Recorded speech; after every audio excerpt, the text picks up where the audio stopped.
Mga munting dilag, sumama na kayo kay Kuya ah. Ha ha ha ha ha. Huwag kayong mag-alala. Si Kuya ay aalagaan kayo ng mabuti. Ah ha ha ha ha ha. Napakalakas ng loob mong masamang kultista. Lakas ng loob mong manakit ng mga inosente. Mga kasama, ako ay mula sa Zhengdao Alliance na si Elderin ng Divine Sword Sect. Ang tanyag na si Luming, ang masamang taong ito ay tinapos ko na. Ligtas na kayong lahat. Dahil sa lakas ng pasasalamat mula sa mga nakaligtas na ito, mas mapapalapit na ako sa pag-abot ng antas na Golden Immortal Realm. At kung may iilang binibini pa na kusang magpapaalipin sa akin at sasama sa aking pagsasanay, siguradong magiging mas maganda ito. Ikaw bilang isang matuwid na alagad, bakit ngayon ka lang dumating para iligtas kami? Kung mas maaga ka, sana ang asawa ko ay buhay pa. Pareho ka lang sa mga masamang taong iyon. Isa ka ring mamatay tao, dapat ka ring maparusahan. Ibalik mo ang buhay ng asawa ko.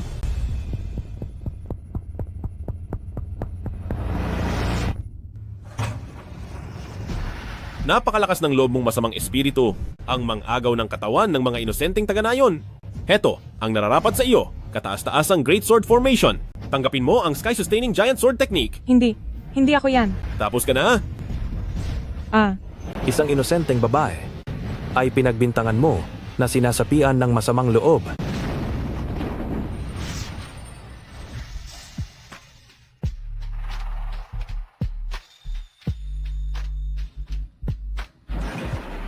Luming. Gising na, Luming. Luming.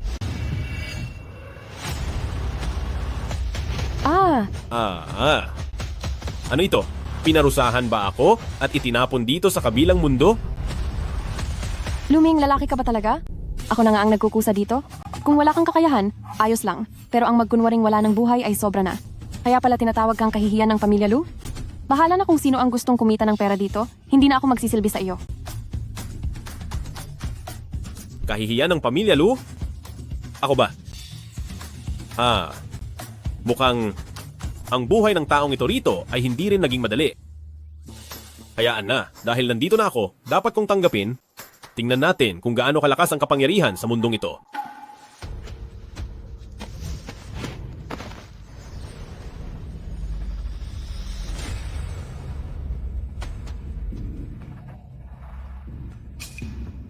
Hi? Napakahina ng espiritual na enerhiya dito. Mukhang kung gusto kong mapabilis ang pagbabalik ng aking lakas, kailangan kong humanap ng ibang paraan.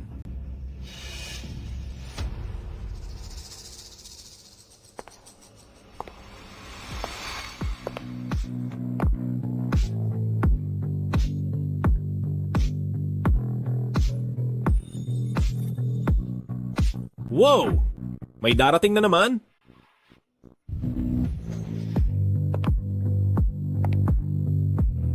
Sus Mariosep, ang haba naman ng mga binti na ito. Sandali. Mystic Phoenix Physique? Ito ang pinakaangkop na pangangatawan para sa dobling pagsasanay. Kahit sa mundo ng mga bathala ay bihira itong makita, ngunit nakatagpo ako nito sa mundo ng mga tao. Dahil dito, ang pagbabalik ko sa kalangitan ay siguradong mangyayari sa lalong madaling panahon. Bakit? Gusto mo na naman bang amuyin ang mga paa ko? Ikaw, ano ang ginagawa mo? Ikaw ang aking asawa, si Lin Qingxue. Mrs. Anong itinawag mo sa akin? Kay ganda ng iyong mga hakbang, tunay na walang katulad.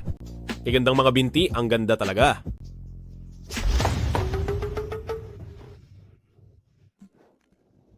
Ang bango ng isang birhen, napakabango. Anong sinasabi mo? Napakabastos mo. Anong nangyayari? Bakit parang bigla siyang naging ibang tao? Gayong dati, hindi man lang niya ako matingnan ng diretsyo. O baka naman, nabigla lang siya kanina. Mrs., kung hindi ako nagkakamali, 5 taon na tayo mula nang tayo ay ikasal. Bakit kaya Mrs., hanggang ngayon ay nananatili kang birhen? Dapat ay tanungin mo ang iyong sarili.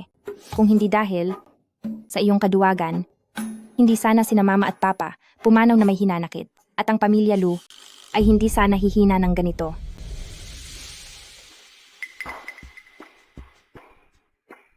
Kaya pala ang dating may-ari nito bilang tanging anak ng isa sa 4 na dakilang pamilya ng sinaunang martial arts ay walang talento sa pakikipaglaban, kaya siya naging duwag, pati na sa aspetong iyon ay hindi na siya umeepektibo. Maging sa sarili niyang napakagandang asawa ay wala siyang lakas ng loob na kumilos. Isang lalaki, bakit kailangang maging ganito? Kawawa ang lagay mo. Sige na nga, ayaw ko nang makipagtalo sa iyo. Nangako ako sa aking mga magulang bago sila pumanaw. Anuman ang paraan, kailangang maipagpatuloy ng pamilya Lu ang kanilang lahi. Hindi mo gusto ang isang iyon kanina? Tingnan mo itong 4 na ito. Hanggat kaya mong mapabuntis ang kahit isa sa kanilang 4 upang magdala ng dugo ng pamilya Lu, hindi na kita pakikialaman. Mula ngayon, kung gusto mong magpetiks ng magpetiks, bahala ka. Bubuhayin kita. Ha? Ang asawa ko po, mismo ang pumipili ng babae para sa akin? May ganito palang kasuwerte? Ha ha ha.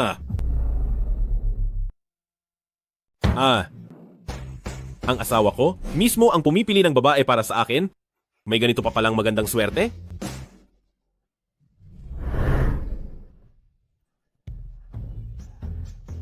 Ang batang babaeng ito ay hindi masama.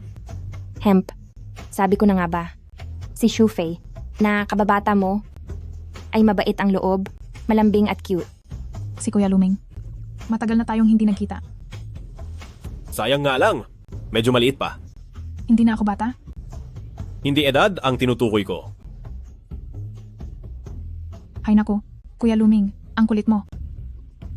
Dati-rati kapag may kaharap na ibang babae, hindi ka man lang makabati. Ano bang nangyayari sa iyo ngayon? Talaga bang natauhan ka na? Hindi mo pinili. Hemp, kunwari ka pa. Tingnan natin kung hanggang kailan ka makakatagal.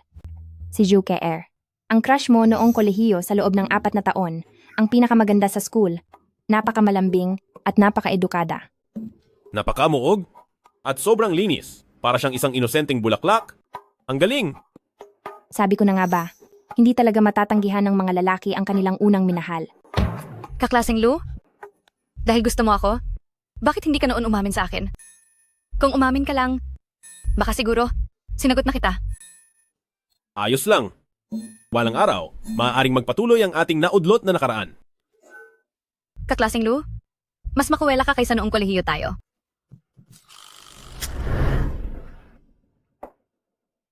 Hindi ka pa rin pumipili? Si Sumayer, guro sa wikang Banyaga, matalinong nag-aral pa sa ibang bansa. Magaling sa ibang wika. Magaling sa ibang wika, dapat talagang pag-aralan ang wikang iyan. Ganoon talaga.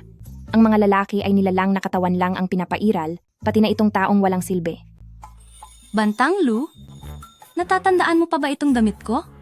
Ito ang unang suot ko noong tinuturuan kita, noong hindi mo sinasadyang matapon ang gatas sa katawan ko. Hanggang ngayon, amoy gatas pa rin. Amuyin mo pa kung hindi ka naniniwala. Ay, Teacher Sue, dahan-dahan lang po.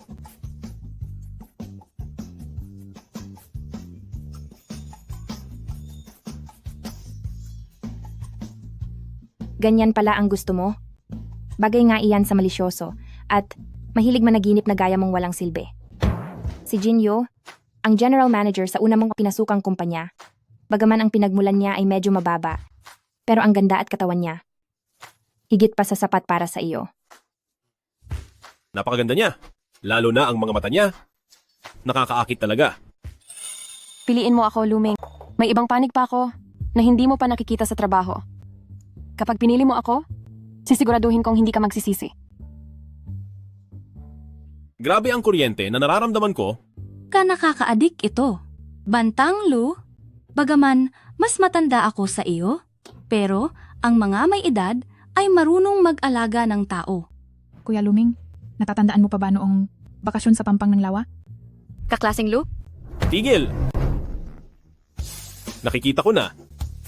Lahat kayo ay magagaling. Maituturing na pinakamahusay. Sayang nga lang. Sayang ang ano? Sayang dahil lahat kayo ay mga pangkaraniwang tao lamang. Kung nasa mundo lang tayo ng mga immortal, bakit hindi ko kayo kunin lahat? Pero sa ganitong klase ng mahinang katawan na kahit anong oras ay pwedeng mawala sa higaan, ang makasama kayo sa pagsasanay, bukod sa walang tulong, baka mabaon lang ako ulit sa wala. Luming, inimbestigahan ko na ang lahat. May gusto ka sa kanilang apat. Sa ganitong punto, huwag ka na magkunwari. Pumili ka na agad. Mrs., nagkakamali ka po. Ang ibig kong sabihin ay, sayang naman, sapagkat ako ay isang tapat at mabuting lalaki. Anong ibig mong sabihin? Ang ibig kong sabihin ay, pwede akong bumuo ng pamilya, ngunit, dapat ay sa iyo lamang.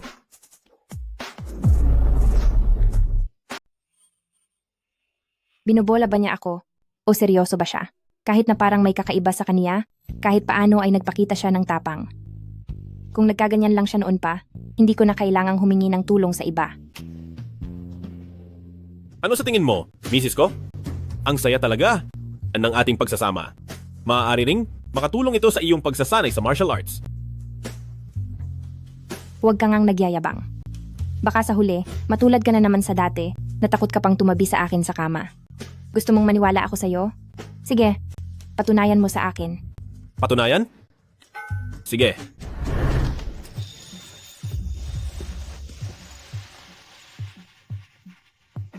Pagsamahin ang dalawang puwersa, pagsisidlan ng balanse. Sabay nating lakbayin ito at abutin ang kaitaasan.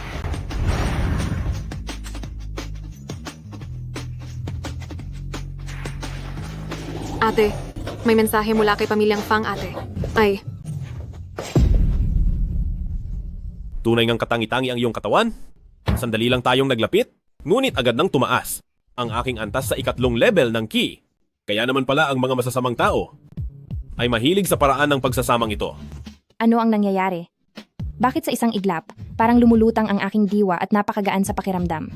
Kahit isang segundo lang. Ang aking hangganan sa martial arts ay tila nagbago at bumukas. ate? Ano ito? Anong ano ito? Kuya, ikaw. Xiaoya? Ay nako, kami ni ate ay mag-asawa naman na ang maghalikan ay hindi na dapat ipagulat. Ate, Luming, anong ibig mong sabihin? Anong ibig sabihin? Hindi ba ikaw lang ang nagsabi sa akin kanina na patunayan ko ito sa iyo? Ikaw. Sige. Ganyan pala ang gusto mong laro? Siguraduhin mong malinis ka mamayang gabi, pumunta ka sa kwarto ko, at papatulan ko ang gusto mong laro. Miss Lynn, paano na kami? Kunin ang pera at umalis na. Mga binibini, baka naman, pwedeng makuha ang kontak nyo? Luming, napakababaero mo. Sabi ni Miss Lynn ay matino kang tao, tahimik. Pero mukhang kitang-kita naman kung gaano ka kawalang hiya.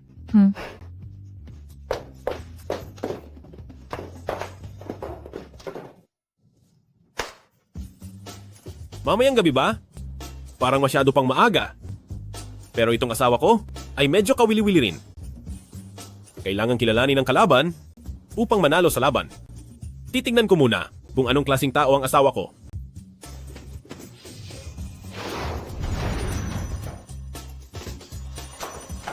Ate? Bakit bigla na lang kayong naghahalikan ni kuya? Xiaoya. Sabi mo kanina, may balita na mula sa pamilya Fang. Opo, meron na po. Pumayag na si Elder Fang na makipagkita sa inyo. Butler Wu. Ano pong may paglilingkod ko, madam? Ihanda ang sasakyan. Pupunta tayo sa pamilya Fang. Sige po, ma'am. Aasikasuhin ko na po agad. Sandali, ate. Hindi ba lalabas ka? Saan ka na naman pupunta? Sandali lang.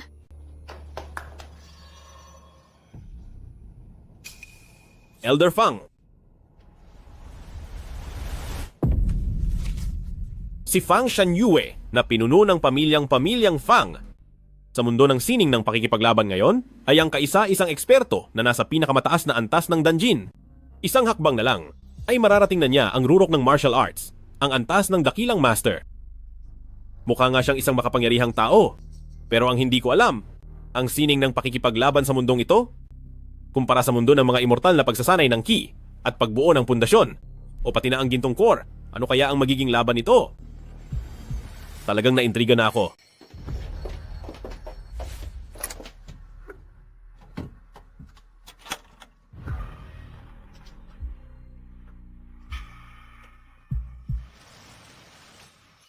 Ate, ano bang hinahanap mo?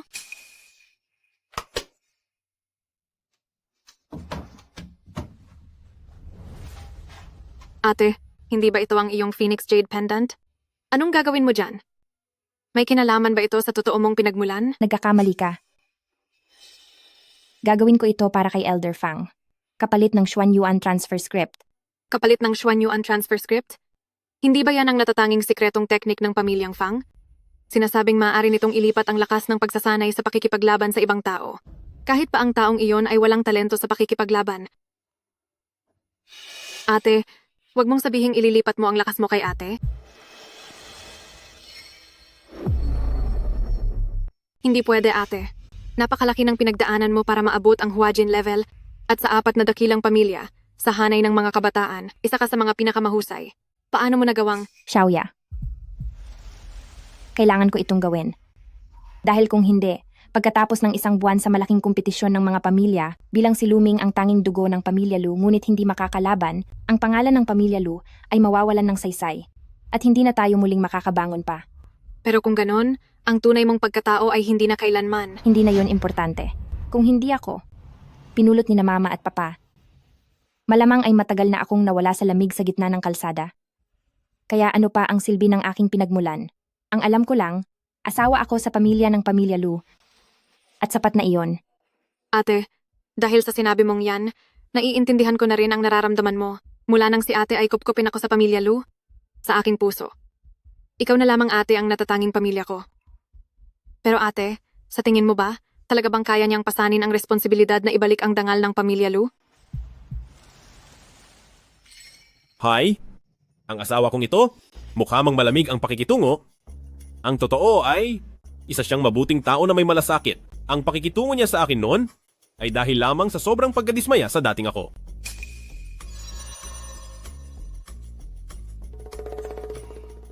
Mahirap makatagpo ng ganitong kabait na asawa. Ngayong napunta ako rito sa mundo at nakilala siya. Masasabi kong hindi ako pinabayaan ng tadhana. Dahil ito ang tadhana, ay, pahalagahan ko siya ng mabuti. Pero, kung gusto kong makuha ang pinakamataas na epekto ng unang cultivation, pinakamabuting gawin ito kapag naabot ko na ang pundasyon. Kailangan ko munang gumawa ng ilang key refining pills at mag-ensayo hanggang maabot ang ganap na key master. Ang problema lang, hindi ko alam kung madali bang mahanap ang mga gamot na ito.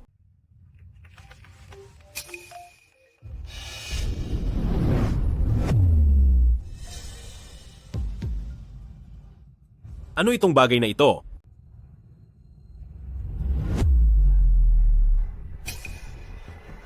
Cellphone? Mukhang kawili-wili. Hello, Tita Kai. Xiaoming, bakit hanggang ngayon ay hindi ka pa pumupunta sa tindahan? May nangyari bang hindi maganda? Ang tindahan.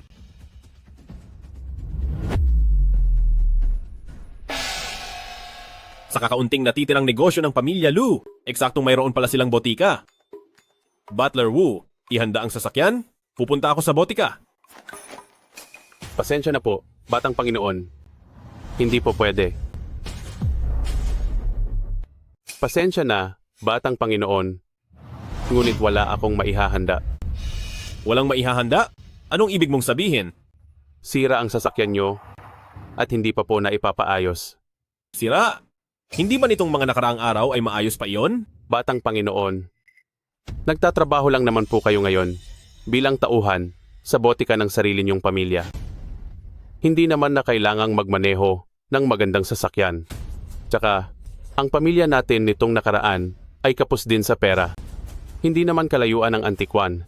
Kaya, iminumungkahi ko na lakarin niyo na lang ito para makatipid din kayo sa panggasolina.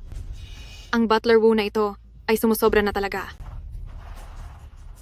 Bakit ka pa nakatayo riyan? Bumalik ka na sa trabaho. Ay nako, mukhang ang mahina kong bayaw ay muling aapihin. Pamilya pa rin naman kami.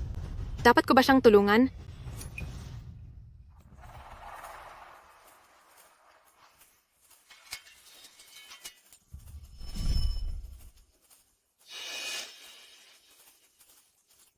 Wu Xingui? Ano nga ulit ang sinabi mo? Hindi ko kasi narinig ng maayos. Ulitin mo ang sinabi mo. Ha? Anong gagawin niya?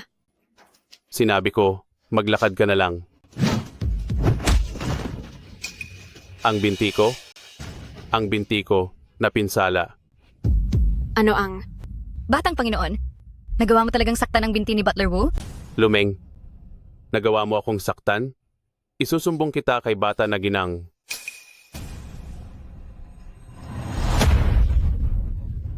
Isang tauhan lamang. Akala mo ba talaga ikaw na ang may-ari? Humingi ka ng tawad sa akin. Isang asong tagabantay. Pakiramdam mo talaga ay ikaw ang amo? Humingi ka ng tawad sa akin. Ito. Ito ba talaga ang duwag kong bayaw?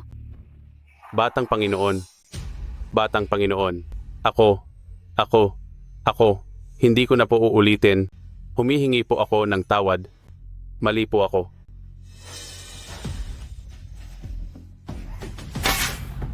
Dalhin si Butler Wu sa ospital para sa binti niya. Ituring itong aksidente sa trabaho. Kumuha siya ng resibo at ako ang mag-aaproba.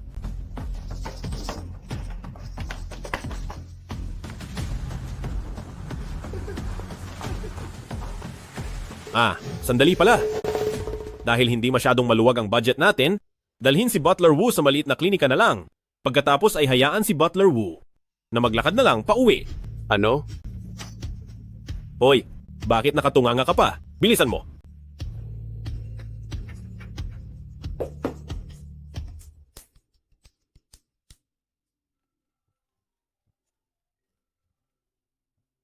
Ate, hindi mo paniniwalaan ang nakita ko lang. Nakita kong ginamitan ni Bayaw ng pala ang binti ni Butler Wu hanggang sa napilay ito. Napilay ang binti ng mayordomo? Akala siguro nila ay mahina akong tao. Pero tama naman ang sinabi ng asong ito. Hindi naman, masamang. Maglakad na lang papunta doon.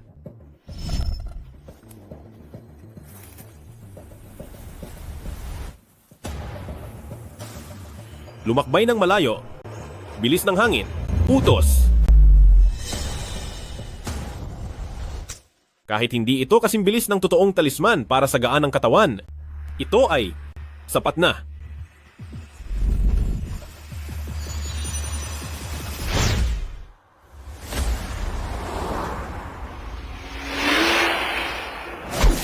Napilayan ang mayordomo. Itong si Luming, ano ba talaga ang nangyayari sa kanya ngayong araw?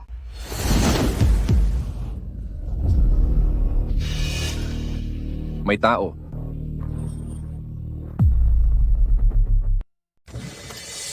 Uncle Jong, anong nangyayari? Madam, kanina lang po.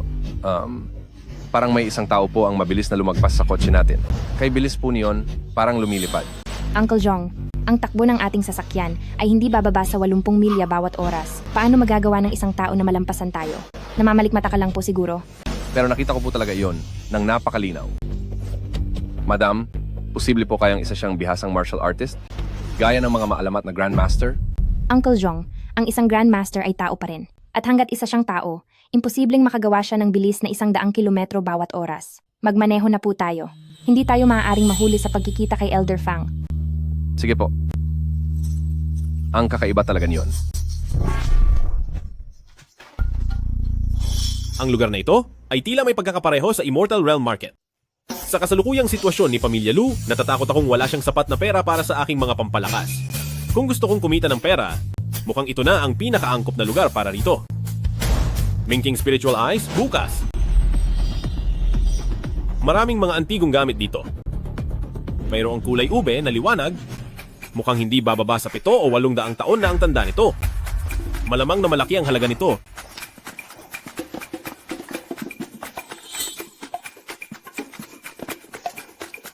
Boss, magkano po ang florera na ito? Eto, mukhang may matalas na paningin ng ating batang brother. Halatang dalubhasa ka na sa mga ganitong bagay. Brother, tunay po itong gawa mula sa Song Dynasty.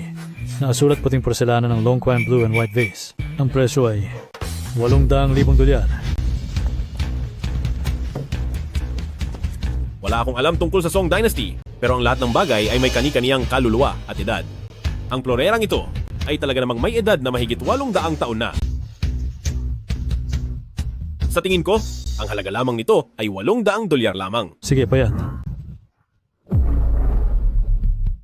Tol, itong bote. 800 dolyar na lang sa'yo. Iscan mo na. Jessica, Sobra ang bayad ko. Sige, 800 na kung 800.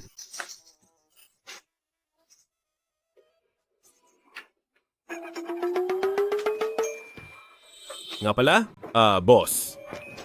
Ito lang ba ang kaisa-isang paraan ng pagbabayad natin? Ang ibig mong sabihin ba ay cash? Pwede rin.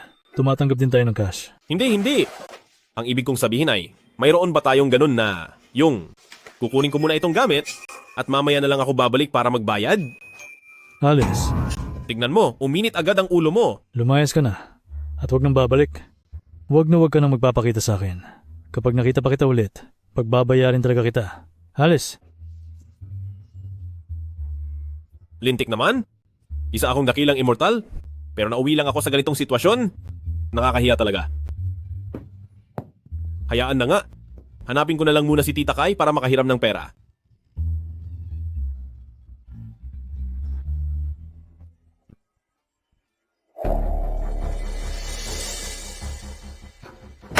Bata, ang lakas ng loob mong sumumpa sa akin.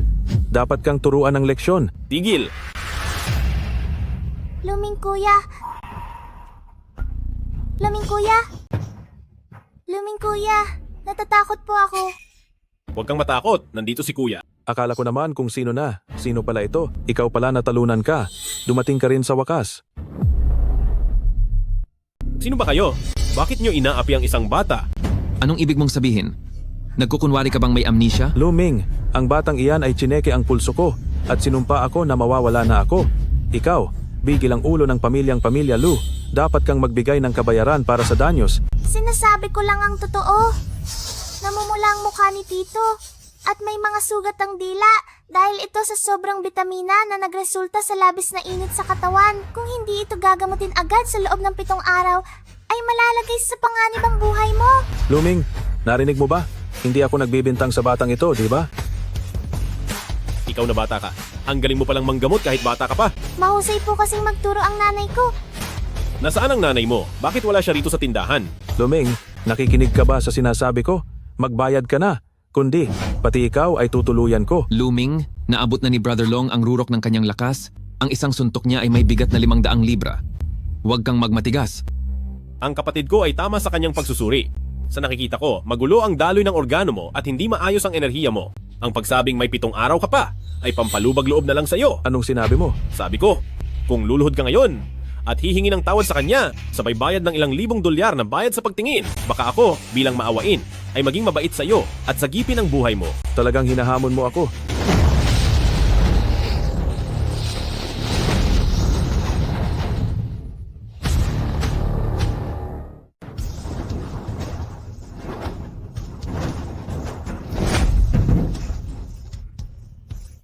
Brother Long, Ito na ba ang tinatawag ninyong pinakamataas na antas ng kapangyarihan? Mukhang sa simpleng sorcery of frightening souls ay takot na takot ka na. Dahil ba ang ikatlong antas ng aking kapangyarihan dito sa mundo ng mga tao ay napakalakas na talaga? Umalis na kayo at isama mo na ang Brother Long na iyan.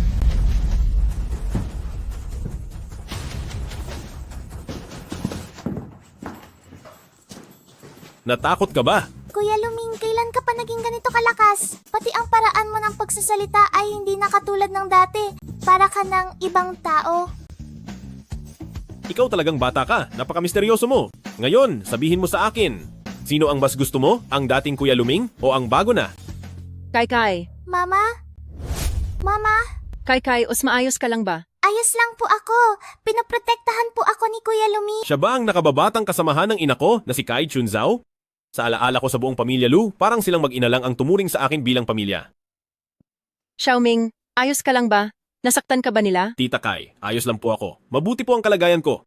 Huwag na po kayong mag-alala. Hali po kayo, uminom muna kayo ng tsaa para kumalma.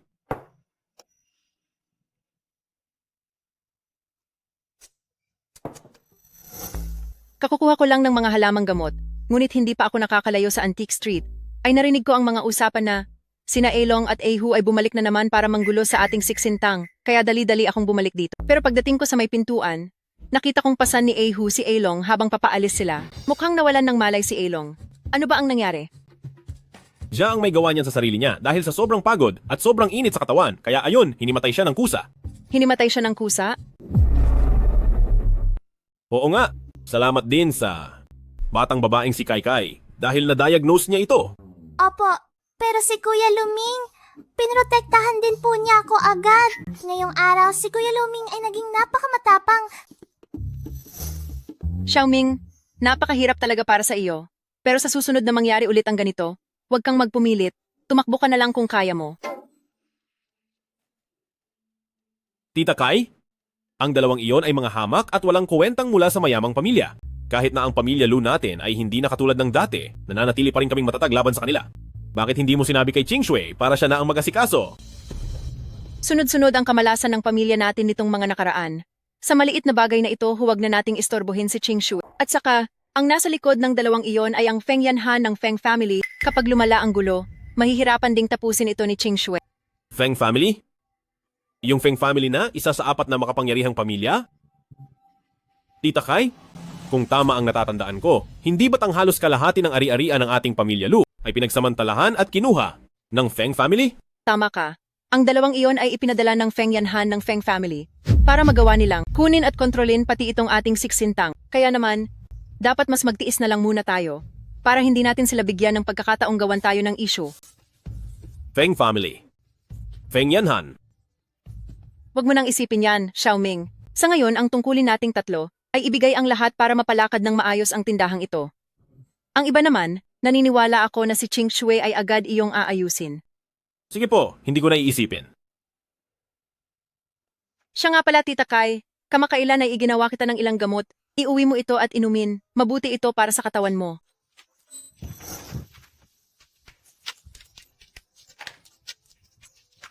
Dalhin mo ito at i-boil bago inumin. Kung tatalab man ito, Tita Kai, ano iyon? hindi na kailangan ng gamot na ito. Pero may hinahanap akong ilang sangkap ng gamot. Kongqing, Yukwan, at Longgu, meron ba ang tindahan natin ng mga iyan? Ang mga gamot na ito ay napakabihira at mga mamahaling sangkap. Noon ay meron tayo ng iilan nito. Pero sa ngayon, tanging ang Shengxiantang lang ng pamilyang Fang ang meron yan. Buti naman kung ganoon. Mukhang itong pamilyang Fang ay talagang may kakayahan nga. Siyempre naman. Iyan ang nangunguna sa 4 na pamilya, mangyari pang may kakayahan sila. Bakit parang kakaiba kayata ngayong araw? Tita Kai, ano po? Gusto ko lang sanang humiram sa inyo ng kaunting pera?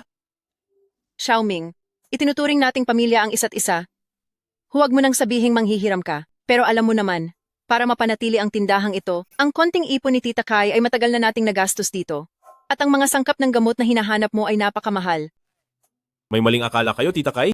Gusto ko lang namang humiram ng ilang libong dolyar lang. Ilang libo lang?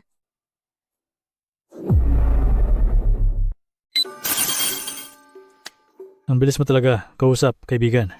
Itong bote de Long Kuan Yu yan. Sa'yo na to. Hindi ko akalain na ang utu-utong ito ay talaga namang may dalang pera. Mukhang maswerte ako ngayong araw na ito. Tuwang-tuwa pa ang hangal. Akala ba niya talaga ay tunay ang nabili niya?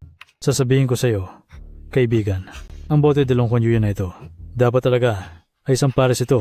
Iyang hawak mo ay ang kaliwang florera, ang Ching Ruyan. At mayroon itong kanang florera na kung tawagin ay Bairuyu. Kung mahanap mo at makukuha ang Bairuyu at mapagsasama mo sila bilang pares, ang halaga niyan ay tiyak na tataas ng ilang ulit. Talaga po? Oo naman. Kaya masasabi ngayong araw, napakaswerte mo sa nakuha mo. Boss Hu, Si Miss Fang, Young Master Fang, at pati na si Master Gu. Anong hangin ang nagdala sa inyong tatlo rito? Mga tao mula sa pamilyang Fang? Napakaswerte naman. nabalitaan ko pong nakuha ninyo ang bote de Long Kuan Yu yan na kaliwang florera, ang Ching Ruyan. Sakto namang nitong mga nakaraang araw ay nakuha ko ang Bairuyu. Hinahanap ko ang Ching Ruyan para makumpleto ang pares bilang regalo sa kaarawan ng ama ko. Talagang tadhana nga naman. Naku po, hindi po yata maganda ang tiyempo. Dahil itong Ching Ruyan, kabebenta ko lang po sa lalaking ito. Mukhang kailangan niyo pong makipag-usap sa kanya. Sa alaala ng orihinal na may-ari, ang babaeng ito ay si Tuktok ng Antas ng Huajin. Siya ang kinikilalang pinakamahusay sa martial arts sa nakababatang henerasyon ng Jiangzhou. Nararamdaman ko ang aura niya at mukhang mas malakas nga siya kumpara sa asawa ko. Sino ka? Hindi ba't ito ang kahihiyan ng pamilya Lu? Si Luming? Jian Chen, huwag kang mawalan ng galang. Ang batang ito ay parang katulad ng aking may bahay Sa antas ng pakikipaglaban, siguro ay magkapareho lang sila. Ginoong Lu, matagal na tayong hindi nagkita. Kumusta po, Miss Fang? Gusto niyo po ba ang florera na ito? Opo? Kung ito ay tunay, handa akong bilhin iyan sa mataas na presyo. Ginoong Lu, maaari ko bang hiramin para tingnan? Walang problema. Salamat. Ate, parang sumusobra na yata ang imahinasyon mo. Kung ang bagay na ito ay tunay, paanong nagawang ibenta ni Hulao-san sa batang basura na ito? Hulao-san, ikaw na mismo ang magbiya? Magkano mo ito ibinenta? $800 lang po. Nakikita mo na, ate? Ano namang masama kung titingnan? Master Gu, pakisuri niyo naman po ito.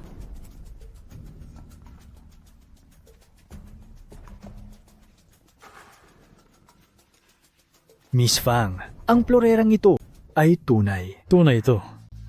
Hindi, Master Gu. Baka po nagkamali kayo. Itong isang lumang florera. Paano magiging tunay ito? Sa ilang dekada ko sa pagkilatis ng mga hiyas, kailan ba ako nagkamali? Miss Fang, ito, ang usok na asul sa florera, ay walang duda na tunay. Ang presyo nito sa merkado ay humigit kumulang $5 milyong. Ako ay handang manindigan para sa resulta ng pagsusuring ito. Napakagaling. Maraming salamat po, Master Gu. Walang anuman, Miss Fang. Karangalan ko na mapaglingkuran kayo. Mukhang ang boss Hu na ito ay hindi nagsinungaling sa akin. Talagang nakakuha ako ng napakalaking swerte. Ano? Ako. Ito. Hayan, tama na. Hulao-san, nagkamali ka ng tingin. Sino ang sisisihin mo? Ginoong Lu, maaari mo bang ibenta sa akin ang floreng ito sa halagang $8 milyong? $8 milyong. Diyos ko po, ano bang nagawa kong kasalanan? 8. Sige, tama na, tumahimik ka. Napakamaingay. Ang 800, mabilis na naging 8 milyon. Talagang naging napakaswerte mo, bata. Halika rito, ililipat ko na ang pera sa iyo. Pasensya na po. Hindi ko ito ibebenta. Hindi ibebenta? Bata, halatang balak mo lang magtaas ng presyo. Ginoong Lu, kung iniisip mong napakababa ng presyo, ibigay mo sa akin ang halaga mo. Miss Fang, nagkakamali po kayo? Gusto ko lang makipagpalitan ng gamit para sa ibang gamit. Makikipagpalitan ng gamit? Makipagpalit ng gamit? Ang tawag sa bagay na ito ay Phoenix Jade Pendant at naglalaman ito ng purong enerhiya ng langit at lupa. Elder Fang, alam niyo naman po siguro kung gaano kahalaga ang bagay na ito. Enerhiya ng langit at lupa.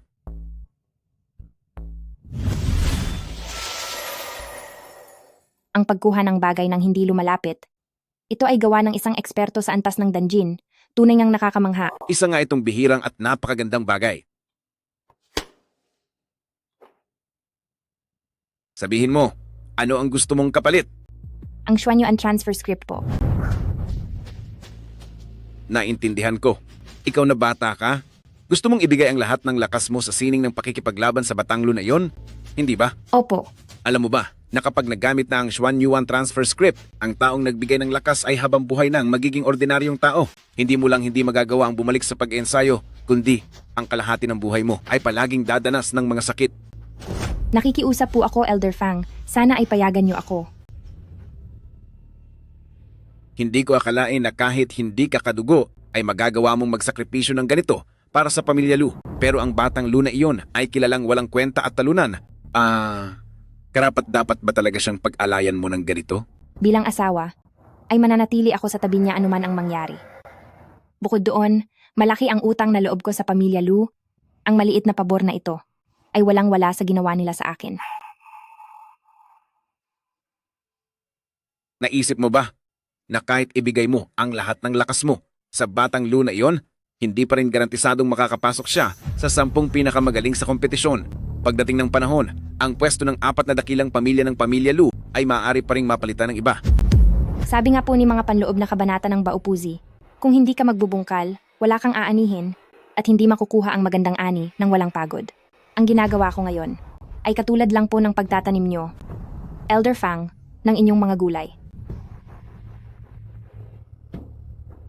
Bata, bukod sa pagiging matapat, isa ka talagang pambihirang tao. Dahil determinado ka, tutulungan ka na ng matandang ito. Maraming salamat po, Elder Fang. Bakit kailangan magpakahirap ng ganyan?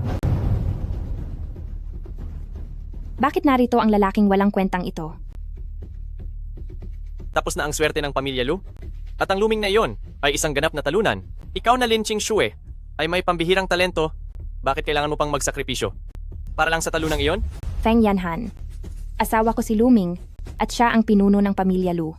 Kung magpapatuloy ka sa pagsasabi ng ganyang kawalan ng galang, ay huwag mo akong sisihin sa gagawin ko sa iyo. Gusto mo lang naman tanawin ang utang na loob mo sa pamilya Lu, di ba? Gawin natin ito. Hiwalayan mo ang Luming na iyon na isang talunan, maging babae ka na lang ng lolo mo, at sisiguraduhin ko na sa kompetisyon ay hindi napapatulan o patatawarin ko na lang ang buhay ng talunang iyon. Kay lakas ng loob mong magsalita ng ganyan.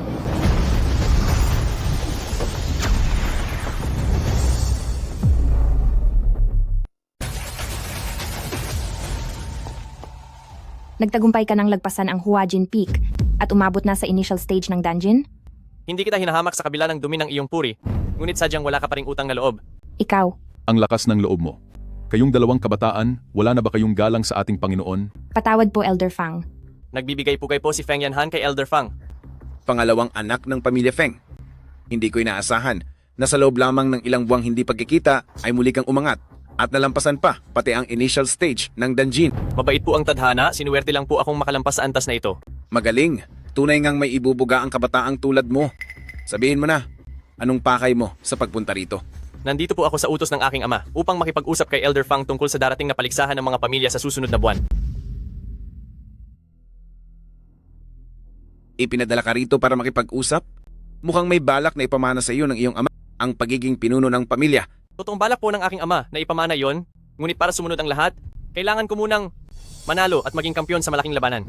Mukhang determinado ka nang manalo. Sa ngayon po pati si Miss Fang ay malapit na ring makaangat, paano natin masasabing sigurado na? Gusto ko lang pong alisin ang mga pamilyang hindi naman karapat-dapat mula sa 4 na dakilang pamilya upang maibalik ang dangal ng mga pamilya. Feng Yanhan, noong nabubuhay pa ang aking ama, marami siyang itinulong sa inyong Feng family, pero ngayon ay ganyan pa ang isinusukli nyo. Pinipitpit nyo ang pamilya Lu at inilalagay sa panganib sa lahat ng pagkakataon, hindi ba kayo nahihiya? Pagdating sa sining ng pakikipaglaban, matira ang matibay at nilalamon ng malakas ang mahina, anong dapat ikahiya doon? Tigil na. Batang Feng, pumunta ka muna sa bulwagan at doon ako hintayin. Tuloy po kayo, Young Master Feng.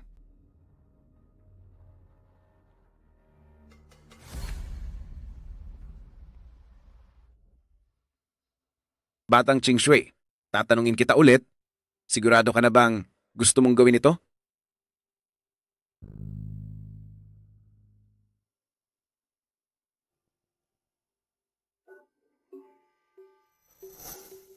Miss, Batang Panginoon, bakit kayo biglang naparito? May kailangan po ba kayo? Napadaan lang kami. Naisama ko lang ang bagong kaibigan para magtsaa. Ginoong Lu, pagpupugay po sa inyo. Ginoong Lu. Sige na, nandito lang naman ang lalaking ito para magtaas ng presyo, bakit mo pa siya binibigyan ng galang? Sige na, lumayas ka na at maghanda ng tsaa. Opo. Fang Jianchen, kung magpapatuloy ang kawalan mo ng galang, umuwi ka na lang at magsanay ng maigi. Ate, mula ngayon magagalang na ako? Ayos ba? Huwag mong masamain, Ginoong Lu. Maupo ka na.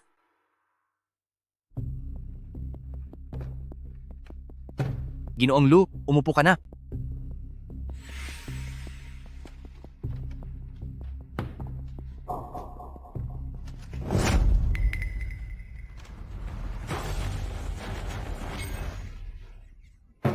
Jianchen.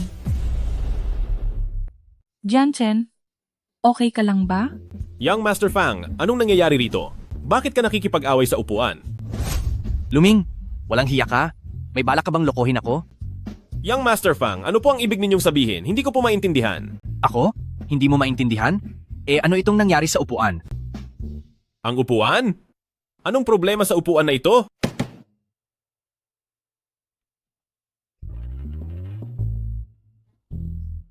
Naiintindihan ko na.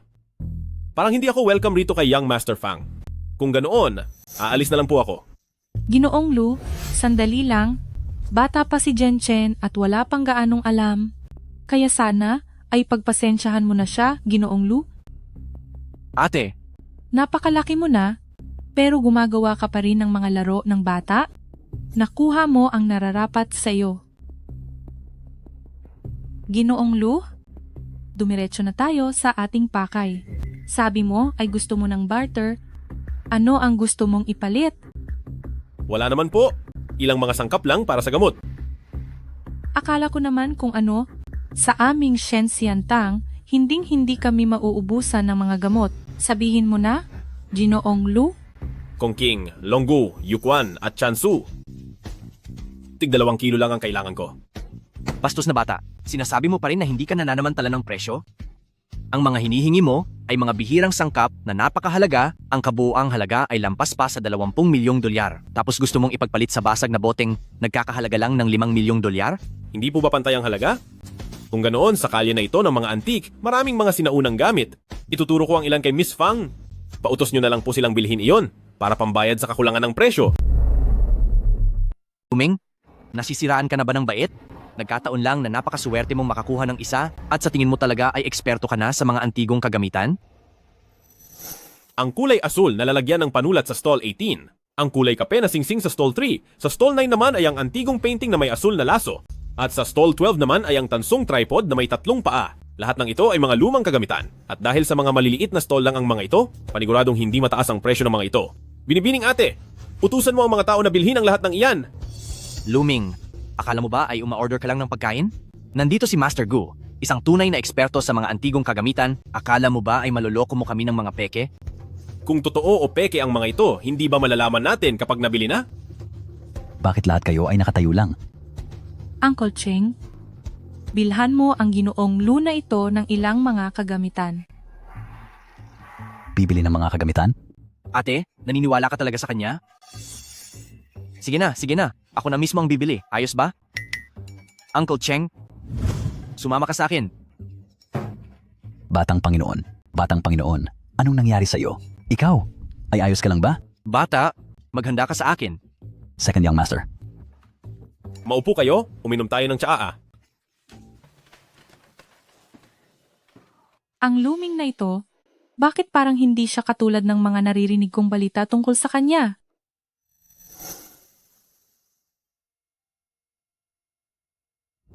Nandito na ako. Ano na? Nabili mo ba ang mga kagamitang sinasabi ni Ginoong Lu? Nabili na namin. Narito ang lahat. Tingnan mo. Ate, tingin ko ang batang ito ay gustong gumamit ng mga peke para nakawin ang ating mga halamang gamot. Master Gu, tingnan niyo po agad. Suriin niyo itong mabuti. Huwag po kayong mag-alala, young master. Sisiguraduhin kong masuri itong mabuti. Bata, maya-maya lang ay papatitikimin kita ng bagsik ko na hindi mo malilimutan. Ang batang ito, na wala pa namang napapatunayan, pero kung makapagsalita ay akala mo kung sino, talagang sinusubukan mo ang pasensya ko. Sandali lang. Ate, nakita mo na? Natatakot na ang batang ito. Luming, ngayong tapos ka na? Doon mo lang naisipang matakot? Sinasabi ko sa iyo, huli na ang lahat. Ginoong Lu? Ano ang ibig sabihin nito? Wala namang espesyal. Gusto ko lang na makipagpustahan kay Young Master Fang. Pustahan? Sige ba, tingnan natin kung anong gimmick ang gagawin mo. Sabihin mo na, anong pustahan ito? Napakasimple lang. Kung sa mga antigong ito ay may makitang kahit isang peke, ibibigay ko ang plorong ito sa inyo ng libre. Pero kung lahat ng ito ay totoo, pakisuyo lang kay Young Master Fang na itaas ang iyong mga braso, sampalin ang sarili ng ilang beses, at tawagin akong Big Brother. Anong sinabi mo? Bakit? Natatakot ba si Young Master Fang? Natatakot? Anong kinakatakutan ko? Sige, pero wala akong pakialam sa iyo. Isa ka lang namang walang kwentang florera. Kapag natalo ka, kailangan mo ring sampalin ang sarili mo at kailangan mo akong tawaging boss. Usapan na yan. Masyado na yan. Ate, huwag kang makialam. Sarili ko itong desisyon. Master Gu, tingnan mo nga ito.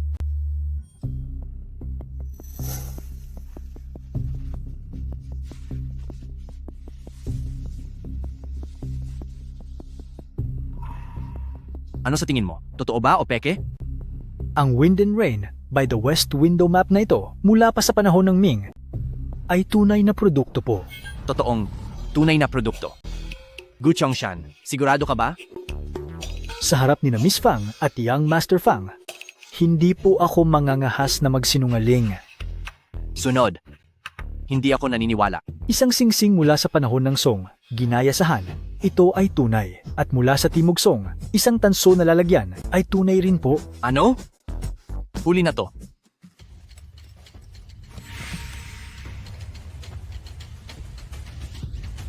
Bakit mo ako tinitingnan? Totoo ba o hindi? Young Master Fang, isa itong uri ng porselana mula sa panahon ng Tang. Ito ay talagang tunay. Ano?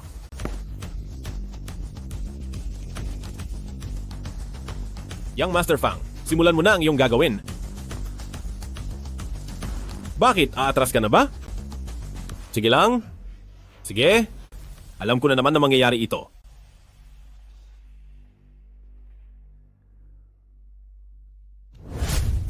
Ate, wag mo akong pigilan. Dapat may isang salita ang lalaki. Kailangang tanggapin ang pagkatalo. Fang Jianchen, tandaan mo, apelidong Fang ka pa rin. Miss Fang, ano po ba ang ibig sabihin nito? Dahil lang ba sa dignidad ng pamilya, Fang Nio? Ako ang pinuno ng pamilyang Lu, hindi nararapat na sa bawat salitang lumalabas sa Young Master Fang na ito ay parang ang laki niyang tao.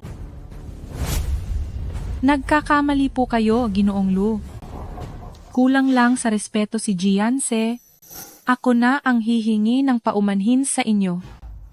Bilang paumanhin, ang florera na lamang ang kukunin namin. Ang mga halamang gamot para kay Ginoong Lu at ang iba pang mga antigo ay maaari nyo nang kunin lahat. Matapos na sana ang gulo rito, ano po sa tingin nyo? Ang pamilyang Fang ay talagang napakayaman. Kung ganoon, magpaparaya na rin ako. Halamang gamot lang ang kailangan ko at ang maliit na tansong lalagyang ito. Tungkol naman sa pagsampal kay Young Master Fang, kalimutan na natin iyon. Subalit, dapat mo pa rin akong tawaging boss. Ikaw. Tatawag ako, hindi ako natatakot sa'yo. Big Brother. Okay na ba? Tunay kang ang lalaki at may isang salita. Bilib na ako sa'yo. Siyempre, ako pa. Little brother, ganito talaga ako simulat sa pool. Magaling. Bata, huwag kang masyadong mayabang.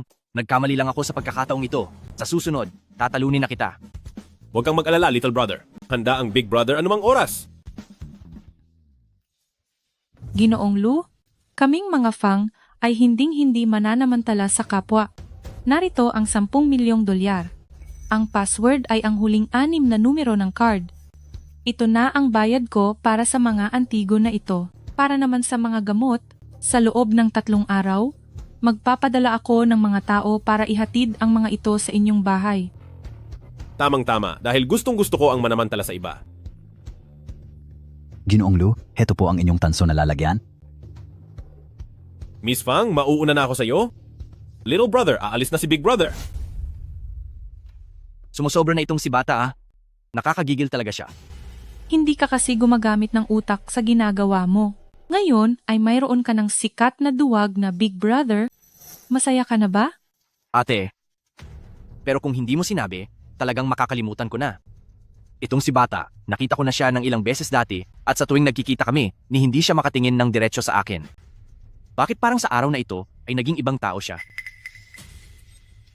Oo nga pala. Anong nangyari kanina? Bakit biglang napinsala ang paa mo? Ano? Hindi ko lang kasi nagustuhan ang pagtaas ng presyo ni Bata. Binalak kong sipain ang upuan para asarin siya. Pero sino bang mag-aakalang ang upuan na iyon ay parang kasing bigat ng tingga. Nang sipain ko ito, parang sumipa ako sa matigas na bakal, halos parusahan ako sa sobrang sakit.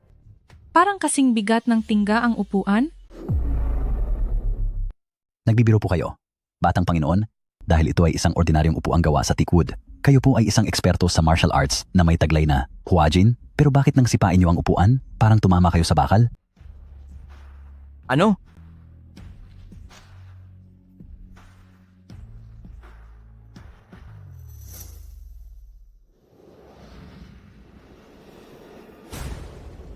Ate, anong nangyari? Hindi mo rin ba ito maitulak?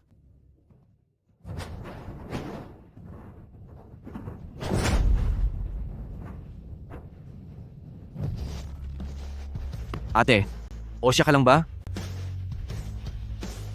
Paano? Espiritual na enerhiya. Ito ay espiritual na enerhiya. Espiritual na enerhiya? Espiritual na enerhiya? Ang mapait na chrysanthemum ay mainam para sa pagkahilo at pamamaga, pagkapagod ng mata, at pagluluha, at para sa balat. Kuya Luming, etong asukal na hawthorn ba na ito ay para kay Kaykay? Oh, nag-aral ka ba ng mabuti at nagmemorya? Opo, nag-aral po ako. Kung gayon, para sa iyo yan. Salamat po, kuya. Xiaoming, hindi ba napagkasunduan natin na minsan lang sa isang linggo pwedeng kumain ng matatamis ang batang ito? Sandali pa lang ang nakalipas. Bakit binilhan nyo na naman siya? Mama, ang hawthorn ay pampatunaw ng kinain. Nakatutulong sa sirkulasyon ng dugo at pangalis ng bulate. Tamang-tama ito para sa mga batang gaya ko. Ikaw talagang bata ka. Tinuturuan mo pa ang nanay mo, ha? Sige na, mag-aral ka muna kapag tapos ka na. Saka mo iyan kainin. Opo. Ah, nga pala, Tita Kai. Heto po, bayad ko po sa utang sa inyo. Nagbabayad ka na? Sandali pa lang ang nakalipas, ah. Bayad sa utang? Kakaunting panahon pa lang ang nakakalipas, ah. Saka pamilya naman tayo, ang maliit na halagang ito, hindi na kailangang bayaran pa. Heto, kunin mo na ito. Sa loob ng maraming taon, marami na akong nautang sa iyo.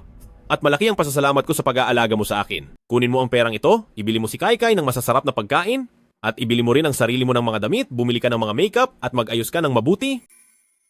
May edad na si Tita Kai. Bakit pa kailangang mag-ayos? Anong matanda na? Sa ganda ng iyong mukha at pangangatawan, kung sasabihin mong 18 taong gulang ka pa lang, walang magdududa sa iyo. Ikaw talagang bata ka. Ano bang pinagsasabi mo? Hindi kaya? Hiningi mo ito kay Ching Shue? Hindi ito maaari. Mahirap ang sitwasyon ng pamilya ngayon. Hindi ko ito pwedeng tanggapin. Naku, ang perang ito ay sarili kong kita. Tita Kai, maniwala ka sa akin. Hindi magtatagal. Yayamang muli ang ating pamilya at kaya nating ibalik ang dati nating kinang. Xiaoming, huwag kang gagawa ng anumang katangahan.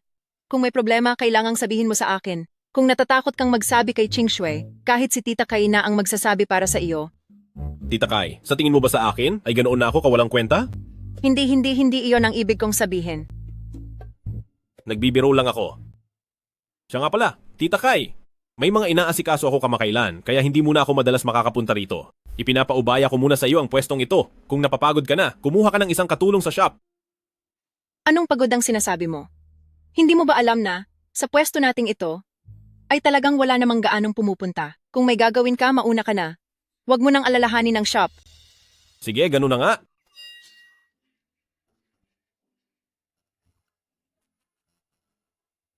Tita Kai, heto ang maliit na kahoy na espada. Kung may manggulo man dito muli, gamitin mo itong espada para parusahan sila. Hindi ba ito iyong nasa kalyeng antigo na madalas makitang espada na gawa sa kahoy? Anong silbi nito? Magkaiba ang isang ito. Ito ang aking. Hiningi ito ni Ching Shue mula sa isang matandang paring Taoista. Naglalaman ito ng 5 paraan ng tamang kulog. Kasama ang orasyon ay magagamit ito ng 3 beses. Dapat kang mag-ingat sa paggamit nito. Mula kay Ching Shue? Siguradong maganda ang bagay na iyan. Huwag kang mag-alala. Maging maingat po ako sa paggamit nito. Sabi ko na nga ba, bilang pinuno ng Pamilya Lu, kumpara sa sarili kong asawa, ay wala pala akong sinabi. Huwag kang masyadong kabahan, Tita Kai. Panigurado lang ito. Naniniwala ako na pagkatapos ng gabing ito, malaki ang posibilidad na wala nang darating para manggulo.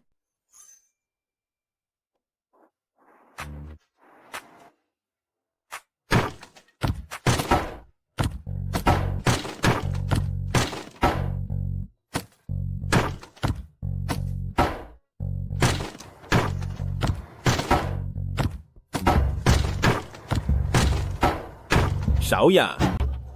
Brother-in-law, nakabalik ka na. Xiaoya, anong nangyari sa ate mo? Mukhang napakainit ng ulo niya. Huwag mong sabihing muling pinagmalupitan siya ng Elder Fang na iyon? Hindi po. Hindi ang Elder Fang. Kung ganoon, ay sino? Sino pa ba? Kundi ang walang hiyang si Feng Yanhan. Iyong Feng Yanhan na naman?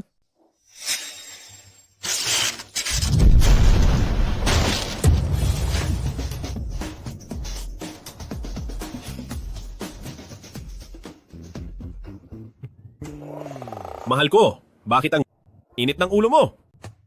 Bibigyan kita ng 2 oras. Pagkalipas ng 2 oras, pumunta ka sa kwarto ko para hanapin ako.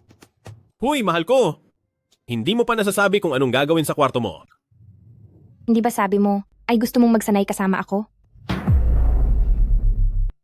Misig, tungkol sa bagay na ito, sa totoo lang. Luming, wag mo akong piliting hamakin ka. Ay hindi, ikaw naman. Kuya, ginagawa rin ito ni ate-ate para sa iyo, para sa pamilya natin. Kaya mas mabuti pang maging matapang ka, kahit minsan lang. Sa totoo lang pagdating diyan, kuya, alam mong matapang naman ako. Kaya lang sa pagkakataong ito, hindi tama ang tiyempo. Sa mga ganitong bagay, ang ate mo pa ang naging agresibo, lalaki ka pa naman, bakit kailangan mo pa ng tamang tiyempo? Ako. Hay nako, sige na nga. Sa isang batang gaya mo, kahit ipaliwanag ko ay hindi mo rin maiintindihan. Kuya,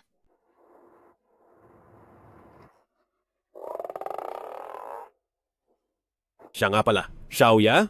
Mayroon ka bang impormasyon tungkol kay Feng Yanhan? impormasyon tungkol kay Feng Yanhan? Tulad halimbawa ng mga litrato niya, o kaya ang petsa at oras ng kapanganakan niya. Itong si Feng Yanhan ay isang sikat at maimpluwensyang tao sa ating Jiangsu. Masyadong marami ang kanyang mga titulo. Ang impormasyon tungkol sa kanya, isang search lang sa internet ay lalabas na. Talagang binabago ng teknolohiya ang ating buhay. Sige, nakuha ko na. Kuya, anong gagawin mo sa impormasyon niya? Ipagtatanggol ko lang ang ate mo. Kuya, huwag kang gagawa ng anumang kamalian.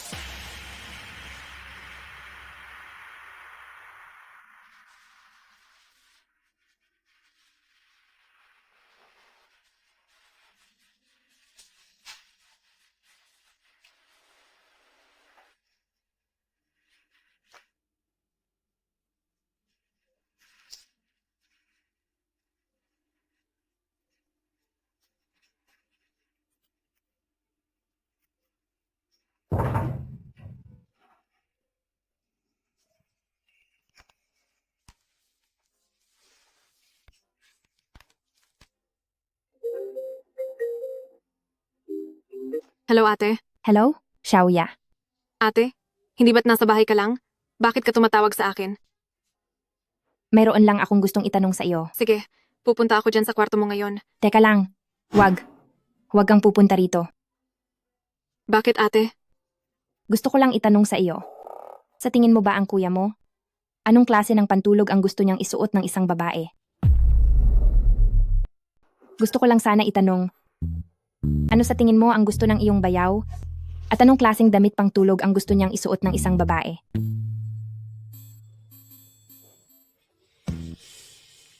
Ate, paano ko naman malalaman iyon? Bakit mo na itanong? Xiaoya, huwag kang magkamali. Hindi iyon ang ibig kong sabihin. Sige na, diretsahan na lang. Wala kasi akong magarang damit pang tulog na magugustuhan ng lalaki. Pwede bang pahiram muna ng isa? Ate, kayo ng bayaw ko ay. Teka muna. Ay naku, sa ganitong mga bagay, paano mo nagagawang suotin ang damit pang tulog ko? At saka, wala rin naman akong ganoong klaseng mga damit. Tama ka nga. Kung ganoon, lumabas ka muna ngayon at ibili mo ako ng ilang piraso. Ako po ang bibili? Sige po. Anong estilo po ang gusto mo? Yung lahat ng estilo.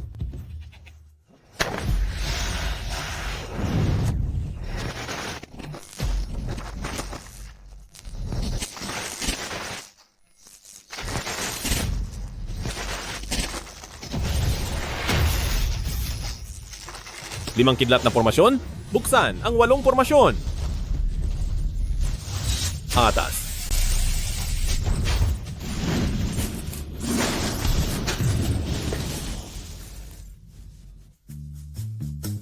Mukhang ang pangatlong antas ng cultivation na ito para gamitin ang 5 Thunder Suppressing Yuan Art ay masyado pang mabigat para sa akin. Kahit pa simpleng bersyon lang ito, halos maubos na ang lakas ko.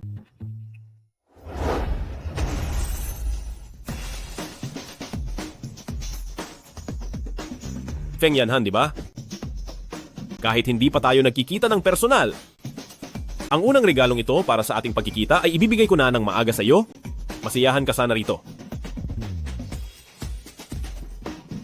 Sige.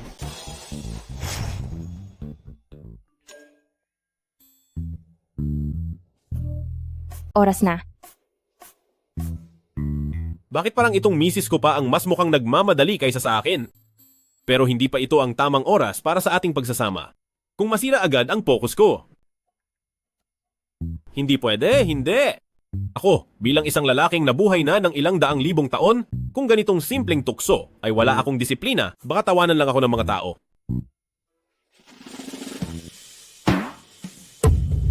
Ay naku! Mas okay ng pagtawanan kaysa sa maging walang kwenta. Sugod.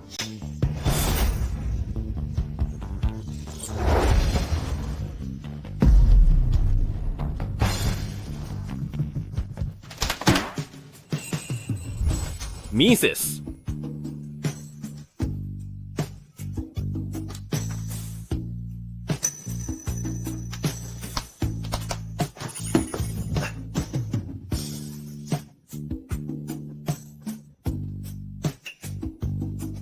Uminom ba si Mrs.?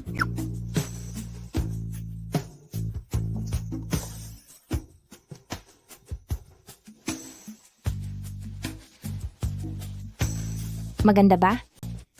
Napakaganda.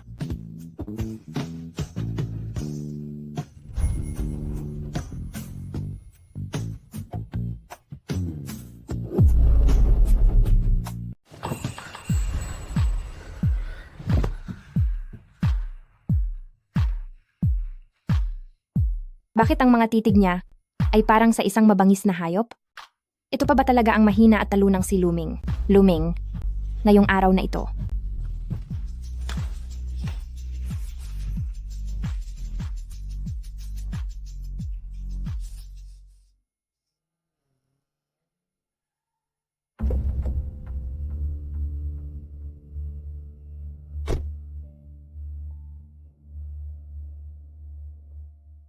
Batang Panginoon.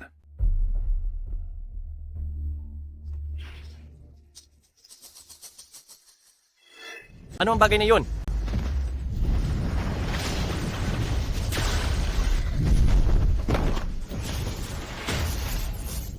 Bilis! Dali! Pigilan nyo yan! Dad, brother! Bilis! Pumarito kayo! Yan, Han. Yan, Han. Anong nangyayari? Dad! Gusto akong parusahan ng espadang ito. Ito. Ano ang bagay na iyan? Bilis! Pigilan nyo yan! Bilis! Ano pang hinihintay niyo? Kung sino man ang makakasira sa espadang iyan, bibigyan ko ng $100 milyong. Sige! Bilisan nyo! Xiao Han, ang maliit na espadang ito. Saan ito nanggaling? Saan galing ang bagay na ito? At bakit kanito gustong saktan? Hindi ko rin po alam. Ito. Mukhang isa itong mahika. Dad, ano sinabi nyo? Bundok Kunlun mahika. Mahika?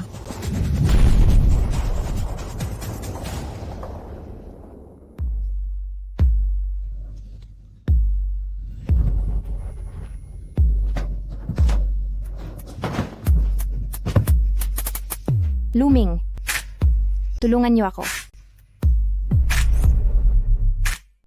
Luming, gusto ko. Hindi. Hindi pwede. Masyadong manipis ang enerhiya sa mundong ito. Kung sasayangin natin ang pagkakataon na magsanay ng magkasama, baka hindi na tayo kailanman magtagumpay. Pero sa sitwasyon ngayon, kung hihinto ako, sa bahay na ito sa hinaharap, hindi na ba talaga ako makakaharap sa inyo? Luming, bakit ka huminto? Huwag mong sabihin kagaya ka ng dati na wala pa ring silbi. Ay, eto! Paanong mangyayari iyon? Ipikit mo muna ang mga mata mo.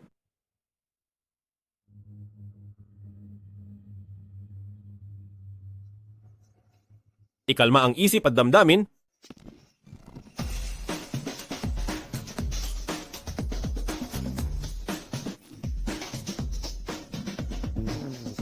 Buwisit. Muntik na akong mabigo sa lahat. Sinasabi ko na nga ba? Ang gulo lang ang babae sa bilis ng pagsasanay ko. Ang ganitong kagandang gabi ay ang tamang oras para sa pagsasanay.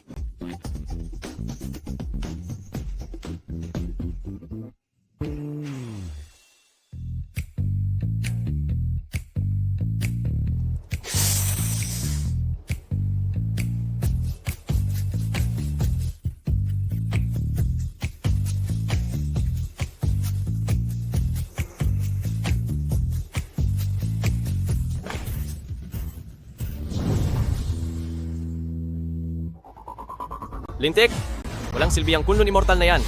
Big brother, kunin mo ang espada ko. Opo, masusunod po. Kung gusto mo akong tapusin, tingnan natin kung may ibubuga ka talaga.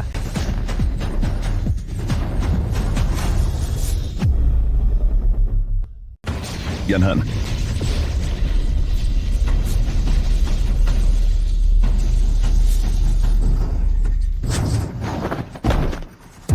Anak ko. Anak ko, Yanhan. Yanhan, gising.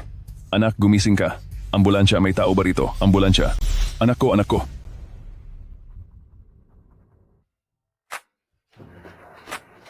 Kuya, gising na! Kuya, gising na! Ikaw lang pala iyan, bata. Kuya, bilisan mo at bumangon ka na. Tinatawag ka na ni ate para kumain. Ate? Sinong ate naman iyon? Siyempre ang asawa mong si Chingsu eh. Bakit kuya, may iba ka pa bang asawa?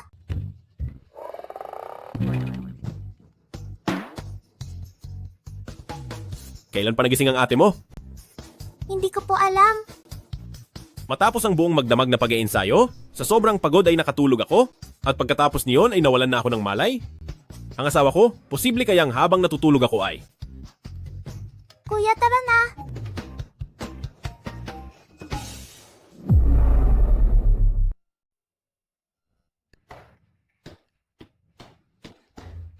Mama, gising na po si Luming kuya. Napakabait na bata. Sige na, kumain ka na. Xiaoming, halika na at kumain. Magandang araw po, Batang Panginoon. Ako po ang bagong housekeeper. Ako po si Zhao. Maari niyo po akong tawaging Butler Zhao. Ah, nasaan po si Butler Wu? Tinanggal ko na si Wu Xingui sa trabaho. Tinanggal? Mabuti naman na tinanggal siya. Sinasabi ko sa iyo, ang matandang iyon... Tita Kai, tapos na akong kumain. Mauuna na ako sa kumpanya. Sige, mag-ingat ka sa pagpunta roon. Pagdating sa trabaho, huwag mo sanang masyadong pagurin ang sarili mo. Paalam po, ate. Paalam, Kai. Sandali, May kailangan ka pa ba? wala naman po. Anong nangyayari? Kagabi lang ay sa iisang kama kami natulog. Bakit ngayon parang ibang tao na naman siya? Ganito ba talaga ang mga asawa dito sa mundo ng mga tao? Xiaoming, nagkasala ka ba at muling pinagalit si Ching Shui? Hindi naman po, okay lang po kaming dalawa. Hindi ako naniniwala. Kung hindi mo kinalaban si Ching Shui, bakit ganyan ang naging kilos niya? Tita Kai, nami-misinterpret niyo po ako.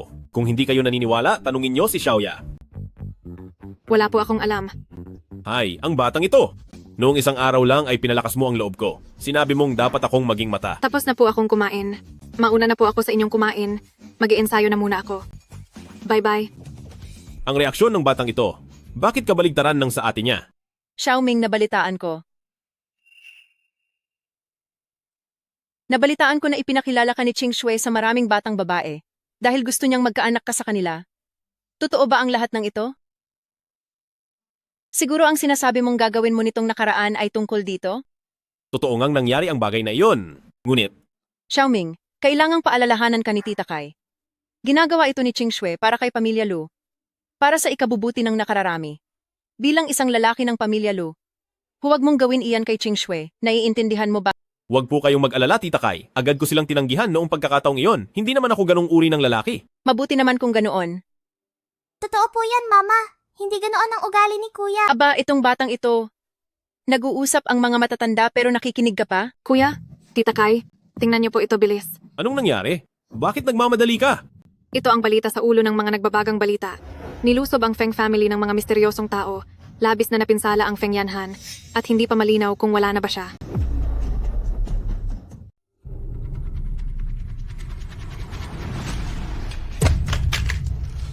Sino ito? Sino ang naglabas ng balita? Pa, mukhang kakaiba ang pangyayaring ito. Sa tingin ko, posibleng mayroon. Sadyang gumawa nito bago ang malaking laban para puntiryahin ang ating pamilyang Feng. Mag-imbestiga ka. Kailangang malaman mo kung sino ito. Opo. Tapusin! Tapusin lahat! Xiaohan. Tapusin lahat! Xiaohan. Uubusin ko kayo! Xiaohan. Xiaohan. Ako ang papa mo. Ako ito. Pa, sabihin mo sa akin. Dali sabihin mo. Sino sila? Sino talaga ang may gawa nito? Xiao Han. Ginagawa ko na ang lahat para imbestigahan ito. Sa ngayon, ang pinakamahalaga ay ang paggaling mo sa iyong mga sugat. Ang espada? Nasaan ang espada? Nasaan na ang espadang iyon? Dalhin niyo rito ang espada.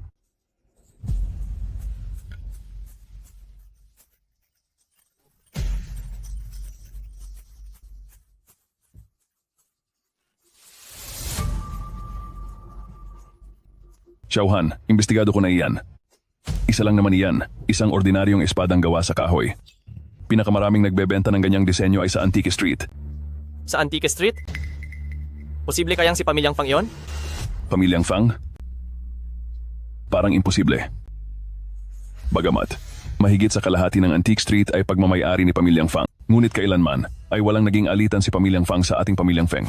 At isa pa, ang pakikitungo ni Elder Fang sa atin ay medyo... Pa, makinig ka sa akin. Ngayong nasa tuktok na, ang Pamilyang Feng. At narating ko na ang simula ng yugto ng Danjin. Walang katiyakan na ang tuso na si Fang Shanyue ay hindi tayo ituturing na malaking banta para sa kanya. At bukod kay Fang Shanyue, sino pa ang maaaring makakuha ng tulong mula kay Bundok Kunlun?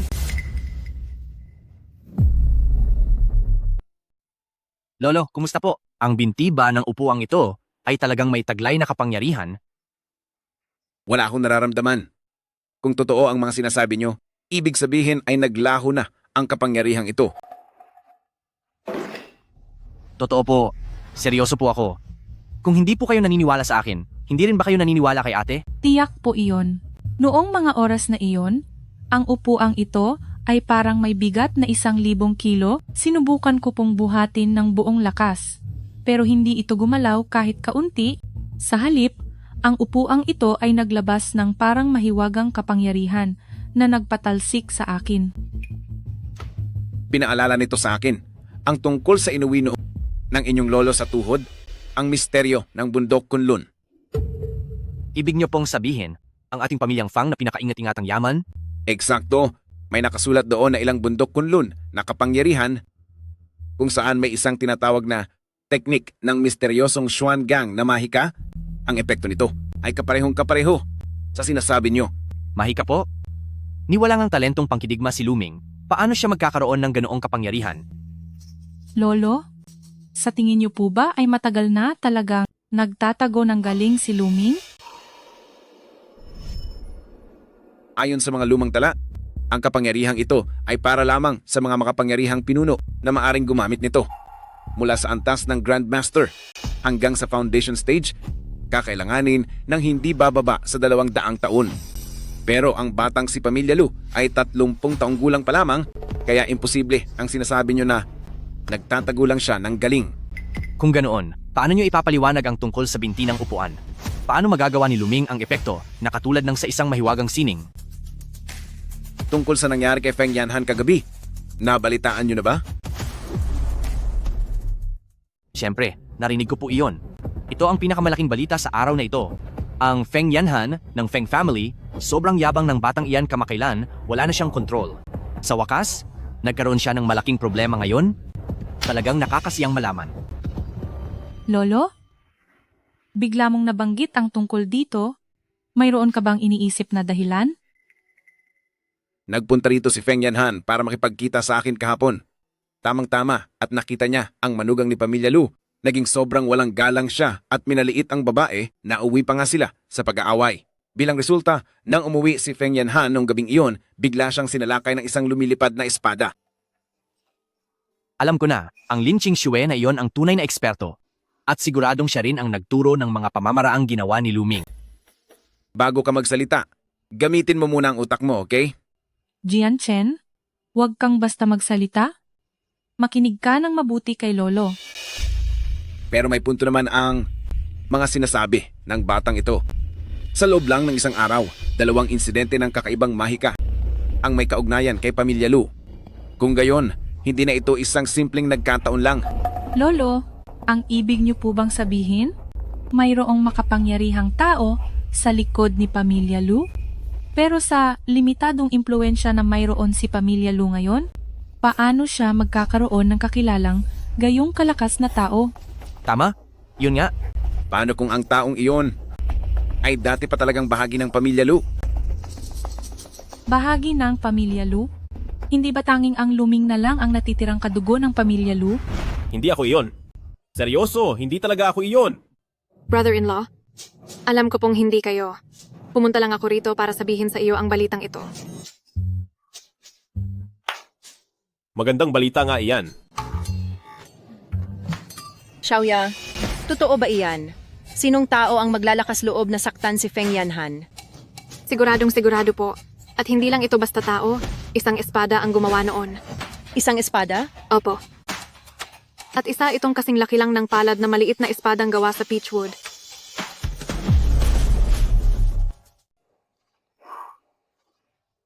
Sinasabing iyong maliit na kahoy na espada ay walang kahit sinong gumagamit, ngunit lumilipad ito ng kusa habang nagniningning at tinugis si Feng Yanhan sa buong daan.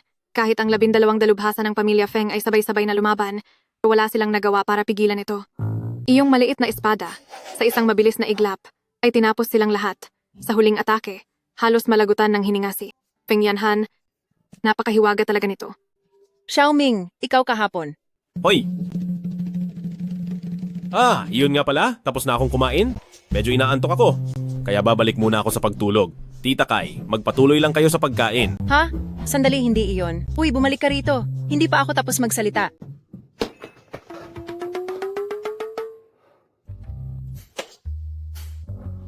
Kapag nalaman nila na ako ang gumawa nito, mahihirapan akong magpaliwanag. Maaaring mabunyag pati ang tunay kong pagkakakilanlan. Sa ngayon, mababa pa ang kapangyarihan ko. Dapat akong manahimik muna at huwag magpakitang gilas. Kailangang pataasin muna ang aking kakayahan hanggang sa marating ko ang yugto ng foundation building.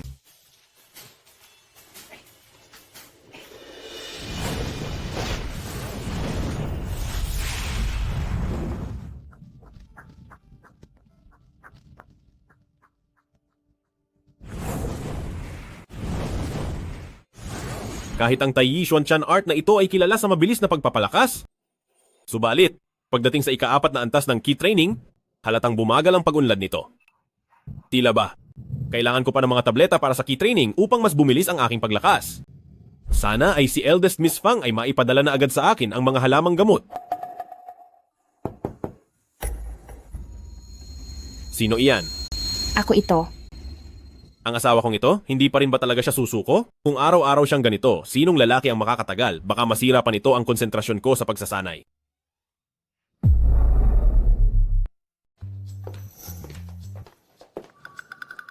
Mrs., napakagabi na? Bakit hindi ka pa nagpapahinga? Sumama ka sa akin sa baba. May sasabihin ako sa iyo.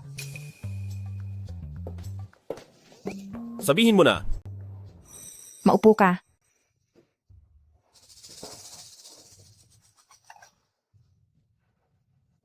Naku naman, parang hindi naman tayo matagal ng mag-asawa. Pwede mo namang sabihin agad, dahil dyan tuloy ay natatakot na ako. Dapat ay alam mo na may kulang na lang sa 1 buwan, gaganapin na ang patimpalak ng mga dakilang pamilya. Alam ko. Luming, 5 taon na tayong kasal, at matuturing ngang matagal na tayong nagsasama. Pero pareho nating alam na. Mas higit lang tayo, ng kaunti sa magkakilala. Pero ngayon, diretsahan na tayo. Sige. Gusto kong lumahok ka sa patimpalak. At ano naman? Hindi ka man lang ba nagulat? Wow! Gusto mong lumahok ako sa kompetisyong iyon, pero alam mo naman na wala akong kwentang tao. Seryoso ka ba sa... Sige na nga, sasabihin ko na ang totoo. Gusto kong ang aking kapangyarihan sa martial arts ay ilipat sa iyo. Ha? Ililipat mo sa akin ang iyong lakas? Oo. Ang antas ng lakas ng Huajin mid-stage, bagamat hindi masyadong mataas. Ngunit sa ngayon, sa lahat ng mga kabataan ng mga tinitingalang pamilya, ay kasama ito sa top 5. Basta't sa loob ng 1 buwang ito, ay magsanay ka ng mabuti sa Luya boxing technique at sa huli ay makapasok sa top 10. Ang ating pamilya Lu ay mananatili pa rin bilang isa sa 4 na dakilang pamilya. Pero, paano kung hindi ako makapasok? Hindi ba't masasayang lang ang lahat ng pinaghirapan mo? Kung ganoon din lang, hindi ba't mas mabuti pang ikaw na lang ang lumaban? Ikaw ang tanging tagapagmana ng pamilya Lu. Dapat ikaw ang lumaban para respetuhin tayo ng lahat. At sa huli, Kahit hindi tayo makapasok sa top 10, ay mayroon pa tayong pagkakataon na muling bumangon. Ngunit kung ako, na hindi kadugo ng pamilya ang lalaban, anuman ang maging resulta, sa loob ng 1 taon, ang pamilya Lu ay tiyak na mawawala na sa mapa. Naiintindihan mo ba? Naintindihan ko. Sige, pumapayag na ako. Huwag kang magpadalos-dalos. Anong sabi mo? Pumapayag ka na. Oo? May problema ba roon? Ikaw, pumayag ka na lang agad. Sigurado ka ba talaga? Sa puntong ito, nasa bingit na ang pamilya Lu sa krisis ng buhay at kamatayan, ikaw na hindi man lang kadugo, ay nagagawa ito para sa amin. Ako na pinuno ng pamilya Lu. Kung magtatago pa ako, lalaki pa ba ang tawag sa akin? Mayroon akong maliit na suwestiyon. Ito ay, magsasanay muna ako sa sining ng pakikipaglaban. At pagdating ng mismong araw ng kompetisyon, saka mo ilipat sa akin ang lakas mo, sa tingin mo? Ano sa palagay mo? Ganyan din ang iniisip ko. Sakto. Mukhang pareho ang ating iniisip. Hindi. Hindi eksaktong pareho. Hindi eksaktong pareho? Anong ibig mong sabihin? Kaya ako pinili na sa 1 buwan pailipat ang lakas ko sa iyo ay dahil gusto ko sa loob ng 1 buwang ito ay magdala ako ng iyong magiging anak.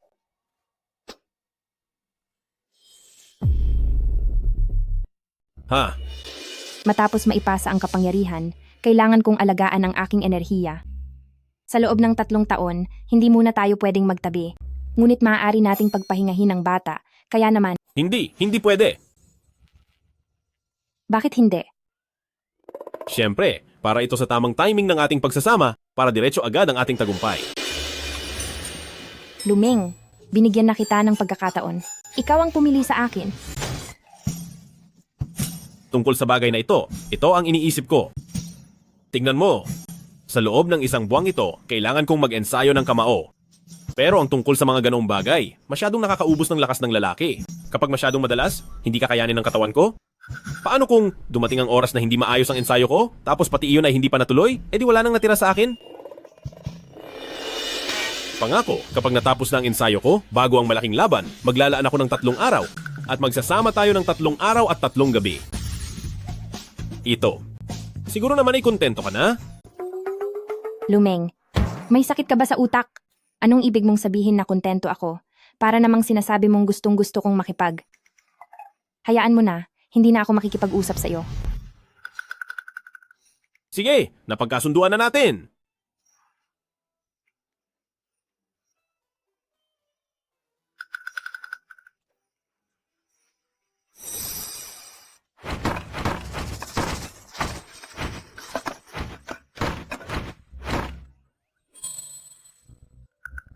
Ano sa tingin mo, Xiaoya?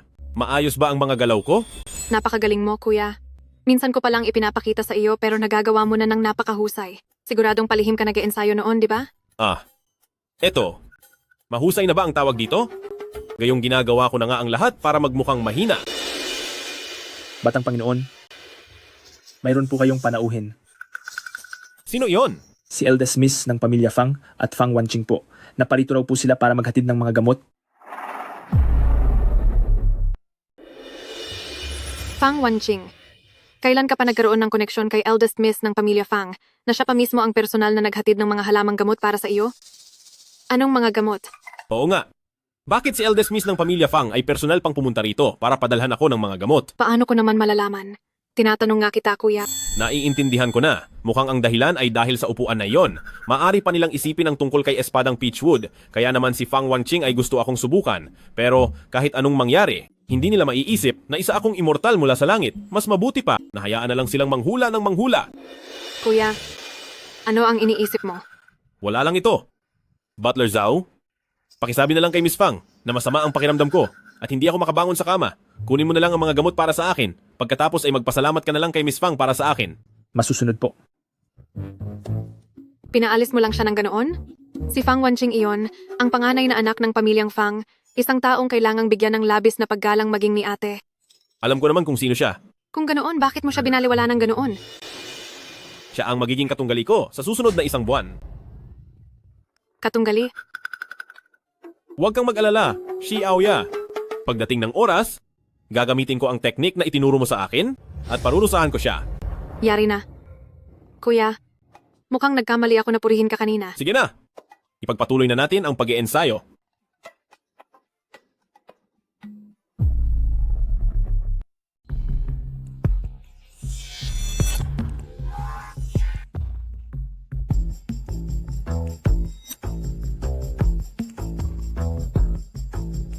Sa wakas nakarating na rin ako. Nakuha ko na ang perpektong level. At ang susunod na hakbang ay ang magsanay kasama ang aking butihing asawa sa aming kapangyarihan para makumpleto ang pundasyon ko. Luming. Napakaswerte ko naman. Saktong dating mo, mahal na asawa. Tuloy po kayo. Naaalala mo ba kung matapos ang 3 araw, anong klaseng araw iyon? Naaalala ko. 3 araw mula ngayon ay ang malaking kompetisyon. Yun na ang panahon para bawiin ang karangalan para sa pamilya Lu. Mabuti at naalala mo. Humiga ka na sa kama. Sige po. Ikaw, anong ginagawa mo? Hindi ba sabi niyo ay humiga na sa kama? Sabi ko humiga ka. Pero bakit ka naghuhubad ng damit? Eh kung hindi ako maghuhubad, paano ako makahihiga ng maayos? Sabi ko humiga ka para turuan kita ng teknik sa pakikipaglaban. Pagtuturo ng teknik? Ililipat mo ang lakas mo sa akin? Anong akala mo sa gagawin natin? Ang akala ko kasi, naku! Lumeng, noon mo pa iyan ipinangako sa akin. Ngayon, payag ka man o hindi, wala ka nang magagawa. Ay nako, syempre payag ako. Payag na payag ako. Pero misis, paano kung sabihin kong mayroon akong pamamaraan para sa ating dalawa na kayaring makamit ang layunin ng paglilipat ng lakas at mas epektibo pa? Gusto mo bang subukan? Sabi mo, mayroon ka ring ganyang pamamaraan. At mas maganda pa ang resulta. Tama ka. Sige, kung ganoon, sabihin mo, ano iyang sinasabi mo? Mula sa dalawa, pag-isahin ang enerhiya, magsabay sa paglalakbay para maabot ang tagumpay. Anong nangyayari? Ito na naman ang pakiramdam na iyon. Ang kamangha-mangha.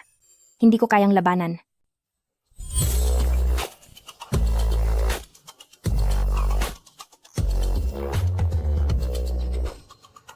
Luming, noon ay ikaw naman itong laging ayaw at tumatanggi. Pero bakit ngayon ikaw pa itong nang-aakit sa akin? Nagkakamali ka. Nagkamali ba ako? Hindi sa ayaw kong makasama ang asawa ko sa iisang silid, kundi dahil ayaw kong pumayag dahil lang sa obligasyong magkaanak nang makasama kita. Ikaw si Lin King Shue. Ikaw ang asawa ko at hindi ka lang isang kasangkapan para kay pamilya Lu.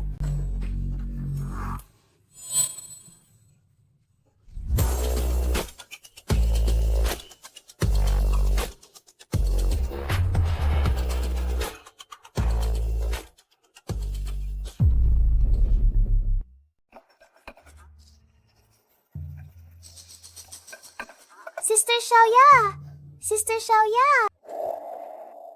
Kai, napakaganda mo naman ngayon. Sabi ni Mommy, kailangan nating katawanin ang pamilya Lu sa laban. Kaya dapat maging maganda ang suot natin. Ikaw talagang bata ka, napakasipag mo talaga. Ngayon na ang malaking labanan, pero hindi mo man lang maisip na bigyan ng pahinga ang sarili mo. Sa kompetisyong ito, bukod sa hindi makakalaban ng ate, ay gumaling pa ng tuluyan ng walang hiyang Feng Yanhan. Na iyon, kaya naman kailangan kong magsikap palalo para man lang hindi mapahiya ang ate ko. Pagdating kay Ching Shui, iyan sana ang itatanong ko sa iyo. Kasama na niya si Xiaoming sa loob at 3 araw na silang nagsasanay ng teknik, pero hanggang ngayon ay hindi pa rin sila lumalabas. Sa tingin mo, posible kayang may naging problema? Hindi iyan mangyayari. Palaging maingat ang ate sa kanyang ginagawa. Siguradong alam niya ang kanyang ginagawa. Maaring sadyang mahirap. At komplikado lang ang teknik na ito. Sana ay maging maayos ang lahat. Kung hindi,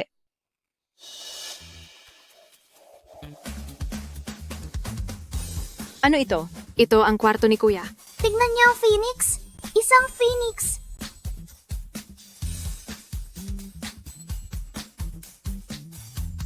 Napakagandang phoenix. Napakaganda talaga ng phoenix na iyon.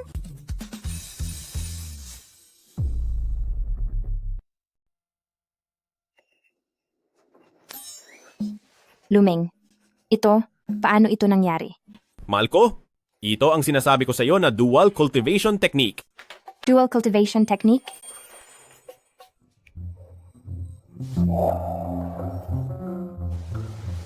Paano mo ito nagawa? Mahal ko, ang mga damit mo. Sa antas ng dungeon, kayang pagalawin ng mga bagay gamit ang isip. Siguro naman ay alam mo iyon, di ba? Dungeon? Ibig mong sabihin, nasa antas ka na ng dungeon ngayon? Hindi lang ako, pati ikaw din, mahal ko. Nandoon ang mga damit ko. Kung maaari sana, ay pakikuha mo naman para sa akin.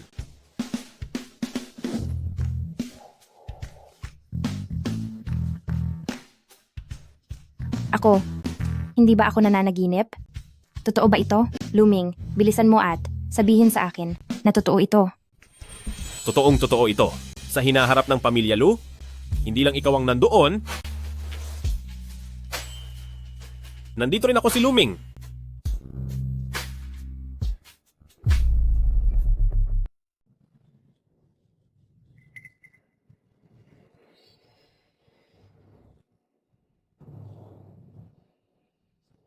Elder Fang, tingnan mo. Ngayon, tanghaling tapat na. Pero itong si Pamilya Lu ay wala pa rin dito. Sa tingin ko, ay hindi na siya darating. Ate, ang batang iyon, posible bang hindi talaga siya pupunta? Kuyang Ning, ano po ang tingin nyo? Mas mabuti na rin iyon. Tutal sa araw na ito, ang Pamilya Lu ay sigurado ng matatanggal sa hanay ng 4 na dakilang pamilya. Kung sila ay hindi darating, makakatipid tayo sa mahabang usapan. Pagkatapos ng kompetisyon ngayong araw, ay muling itatakda ang bumubuo sa 4 na dakilang pamilya at iyon na iyon. Tila ba? Ito ang gusto ng nakakarami. Elder Fang, bakit hindi nyo pa i-anunsyo ang pagsisimula ng kompetisyon?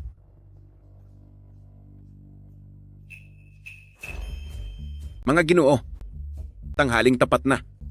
Inaanunsyo ko na, ang pang-5 taong dakilang kompetisyon ng mga pamilya ay formal nang nagsisimula. Sandali lang.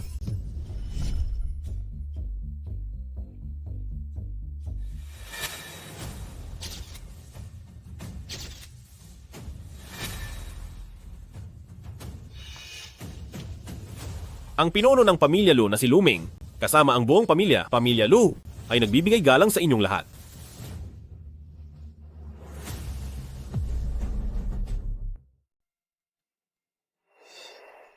Ang batang si Pamilya Lu na ito, bakit tila nagbago siya ng pagkatao? Mukhang dahil may kapangyarihan na siya. Ay sandali, parang wala naman siyang kapangyarihan. Ganoon pala iyon. Sa huli, ay hindi pa rin ba siya nakapagdesisyon? Sayang naman. Ang batang ito, sa wakas ay dumating din. Nagbibigay pugay po kay pinuno ng Pamilya Lu at sa inyong lahat. Magsiupo po kayo.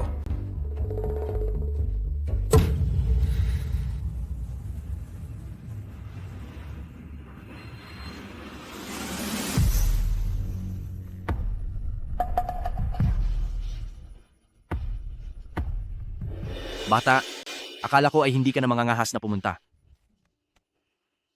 Kaibigan, anong tinatawag mo sa akin? Big Brother.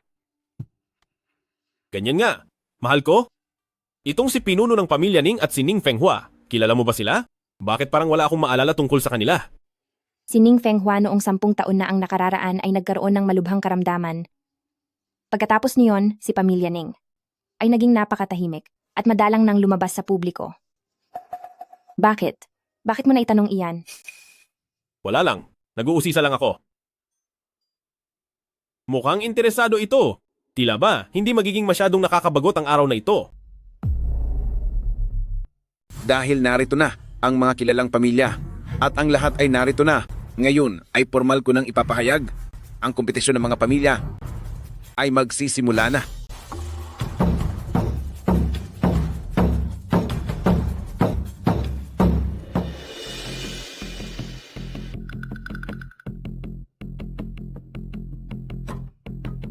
Pamilya Lu, laban kay Feng family. Ayos. Yari na? Itong pamilya Lu, napakamalas naman nila. Sa unang round pa lang ay makakatapat na nila ang Feng Yanhan na basag ulerong iyan. Feng family at Feng Yanhan.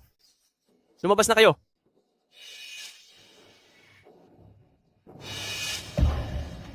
Pinuno ng pamilya Lu? Sa pamilya Lu nyo, sino ang ipapadala nyo para lumaban? Ang hangal mo bang asawa? O iyong cute mong kapatid? Mas mabuti pa, sabay niyo na silang paharapin sa akin. Para naman masubukan ko kung ano ang pakiramdam na may dalawang kapareha. Ang Feng Yanhan na iyon, napakasama talaga ng asal niya. Sinasadya nilang galitin tayo, huwag tayong papadala sa patibong nila. Unang round pa lang naman, para makasiguro, itago muna natin ang ating lakas at maghintay sa susunod na round. Hinding-hindi tayo susuko sa unang laban. Mahal ko, simula ngayon, ako na ang mauunang lalaban para sa iyo. Pero wala ka pang sapat na karanasan sa laban. Ako na lang muna kaya ang lumban. Oo nga po, Xiaoming. Nagsisimula pa lang ang pagsasanay mo. Baka mapano ka pa. Ay naku, huwag na kayong mag-alala. Sa tingin ko, ang batang Feng Yanhan na iyan ay hindi pa tuluyang magaling. Nagpapanggap lang siyang malakas, kaya ako nang makipagsabayan sa kaniya.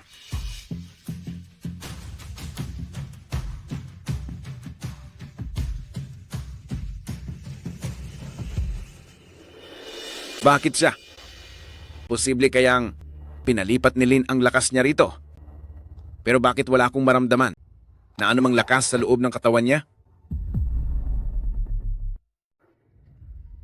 Mukhang ibinigay nga sa iyo ni Lin Qingxue ang kanyang kapangyarihan, pero wala ka pa ring silbi. Para sa isang talunang tulad mo, sinayang niya ang napakagaling niyang talento. Talagang napakahangal niya. Ikaw, bata ka. Tila nakalimutan mo na agad ang sakit na naramdaman mo dati. Kumanda ka sa akin. Kayong dalawa. Idaan na lang natin to sa tunay na labanan. Ang paligsahang ito ay para sa kakayahan, kaya kailangang maging maingat. Kung alam mong hindi mo na kaya, sumuko ka na lang at bawal manakit ng malubha. Ang sinumang lalabag ay tatanggalan ng karapatang sumali sa laban ng pamilya. Naintindihan nyo ba? Naintindihan ko po. Naintindihan ko. Xiaoming, galingan mo. Kuya, galingan mo. Kuya, galingan mo! Ang laban ay magsisimula na ngayon. Ling Qingxue, bibigyan kita ng huling pagkakataon. Maging babae ka ng isang katulad ko. Para't ngayon din, ay palalagpasin ko na ang talunang ito.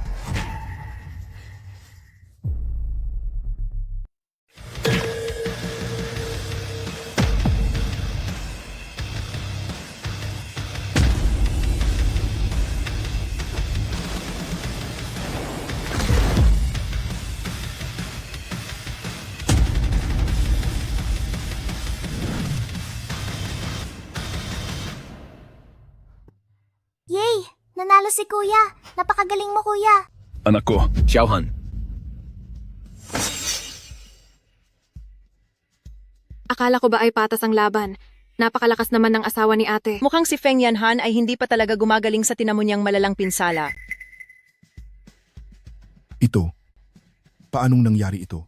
Si Feng Yanhan ay isang mahusay na eksperto ng Danjin. Bakit siya napatalsik ni Luming sa isang palad lang? Napakabilis niya. Kahit ako ay hindi iyon nakita ng malinaw. Paanong mangyayari iyon? Tama nga kaya ang hinala ko? Yung lolo ng pamilyang Lu mula sa 200 taon ang nakalipas ay nagbalik na. Ang lupit mo, Big Brother. Sobrang lupit. Ang lupit talaga. Ate, nakita mo ba iyon? Kahit anino ni Big Brother, ay hindi ko nakita. At si Feng Yanhan, bigla na lang siyang lumipad. Mali. Ang suntok na iyon ay hindi lang para sa isang nasa gitnang antas ng Huajin. Ate, nanalo si Kuya. Sa isang suntok lang ay natalo na niya si Feng Yanhan. Mabuti na lang, may pag-asa na ang ating pamilya Lu. Kumusta po? Okay na ba ang pakiramdam niyo, mahal ko?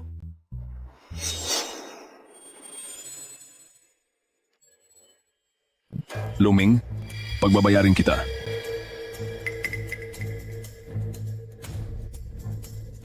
Hinto. Tabi. Gaganti ako para sa anak ko. Brother Feng, nawalan lang ng malay ang anak mo? Hindi lumabag sa batas si Luming. Pero sumisigaw ka ng ganti at gumagawa ng gulo rito, wala ka na ba talagang respeto sa akin?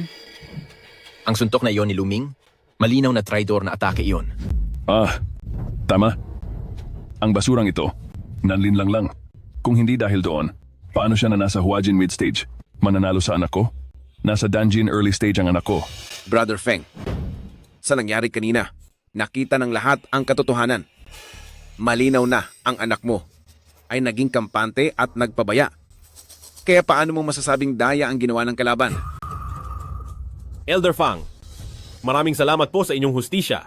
Pero ako ay laging lumalaban ng tapat at hindi ko matatanggap na ako ay pagbintangan. Dahil iniisip ng pamilya Feng na nanalo lang ako dahil sa pandaraya at gusto nilang hamunin ako, ibibigay ko sa kanila ang pagkakataong ito. Napakatapang mo ha? Brother Fang, narinig mo naman siguro yun, di ba? Siya mismo ang naghahanap ng ikapapahamak niya. Kaya huwag mo na akong pigilan. Dahil kapag pinigilan mo pa ako, pasensyahan na lang tayo dahil wala na akong kikilalanin. Luming, kahit na narating mo na ang unang antas ng Danjin, ang karanasan mo pagdating sa labanan ay hinding-hindi uubra sa matandang yan. Napakapabaya mo. Huwag po kayong mag-alala. Alam ko ang ginagawa ko. Anong alam mo ang ginagawa mo? Makinig ka sa akin, kailangan mong... Luming, sigurado ka bang itutuloy mo pang pakikipaglaban kay Brother Feng? Sigurado po ako.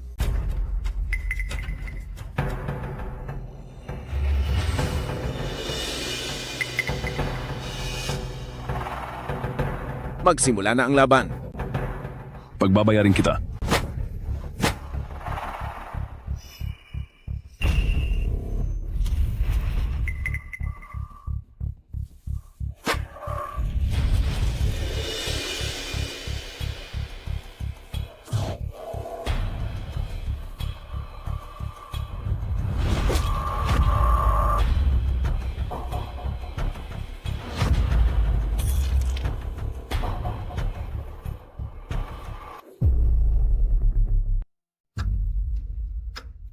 Bata, walang malay na ang tatay mo. Ngayon, siguro naman hindi mo nasasabihin patago ang pag-atake ko? Ito. Siguradong hindi ka lang nasa Huajin level? Siguradong hindi. Ikaw, ano ba talaga ang antas mo?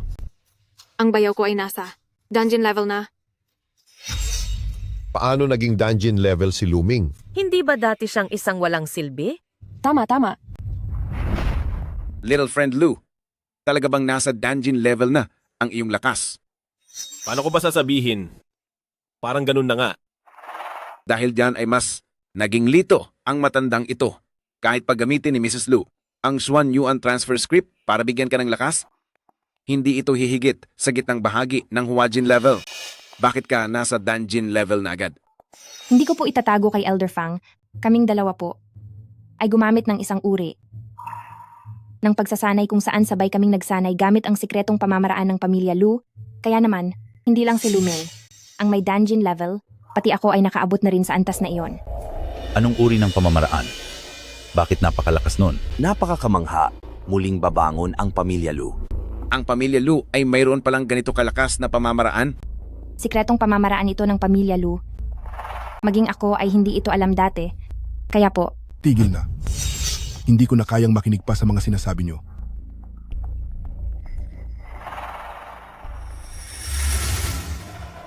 Kaibigan? O sa wakas ay hindi ka na nakatiis? Kaibigan? Bakit ganito ang tawag ni Little Friend Lu kay Kuyang Ning?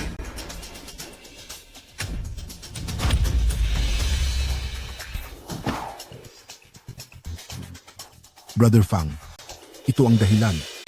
Isang immortal. Isa kang immortal na naglilinang. Isang magsasaka ng kawalang hanggan. Isa kang immortal cultivator? Immortal Cultivator? Hindi. Kuyang Ning, mas bata ka sa akin at nakita kitang lumaki. Paano ka naging isang immortal cultivator? Malamang ay nanakawan siya ng kaluluwa. Nanakawan ng kaluluwa? Ang totoong Ning Fenghua, marahil 10 taon na ang nakakalipas, ay wala na. Tiyak na isa siyang masamang mangkukulam. Napakaganda ng mga sinasabi mo.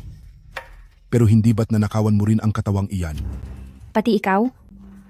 Madam, nagkakamali kayo. Hindi ko ninakaw ang katawang ito. Kaya pala biglang nag-iba ang ugali mo. Dahil ikaw ay isang masamang mangkukulam, tinapos mo si Luming at inagaw ang kanyang katawan. Pinagbibintangan niyo lang ako, madam. Hindi ako magiging masamang mangkukulam. Nagkaroon ako ng banal na kaliwanagan. Banal na kaliwanagan. Sa isang iglap, nalaman ko ang sikreto ng aking nakaraan. At nagising ang aking banal na karunungan. Kahit na ang aking pagkatao ay medyo nagbago, ako pa rin ito. Ako pa rin si Luming. Talaga? Siyempre, ang pagnanakaw ng katawan ay pag-iwan sa sariling katawan para sa pilitang makuha ang katawan ng ibang tao. Hindi ganoon ang ginawa ko. Tama na ang daldal.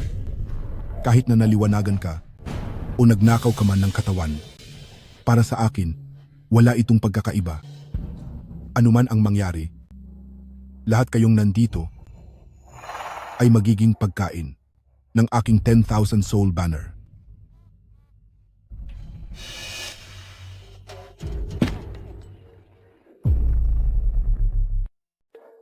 Lolo, anong gagawin natin? Hindi naman tayo mapapahamak lahat, di ba? Hindi. Ang bundok Kunlun ay may mahigpit na utos sa mga monghe na hindi dapat saktan ang mga ordinaryong tao. Lalo na ang mga katulad nating nasa landas ng pagmumonhe. Kung hindi, siguradong parurusahan sila ng bundok Kunlun. Brother Fang, tingin ko, yung ilang dekada mong pagkain ay nasayang lang. Kung hindi lang dahil sa pagiging wanted ko noon pa, paano ako makakapagtago sa maliit na pamilya ning ng mahigit 10 taon? Immortal Master, pwede mo bang tulungan ulit at iligtas ang tatay ko pati na si Feng Yanhan? Feng Zhengnan, ang pamilyang Feng family nyo ay nakikipagtulungan sa masamang monghe. Ikaw.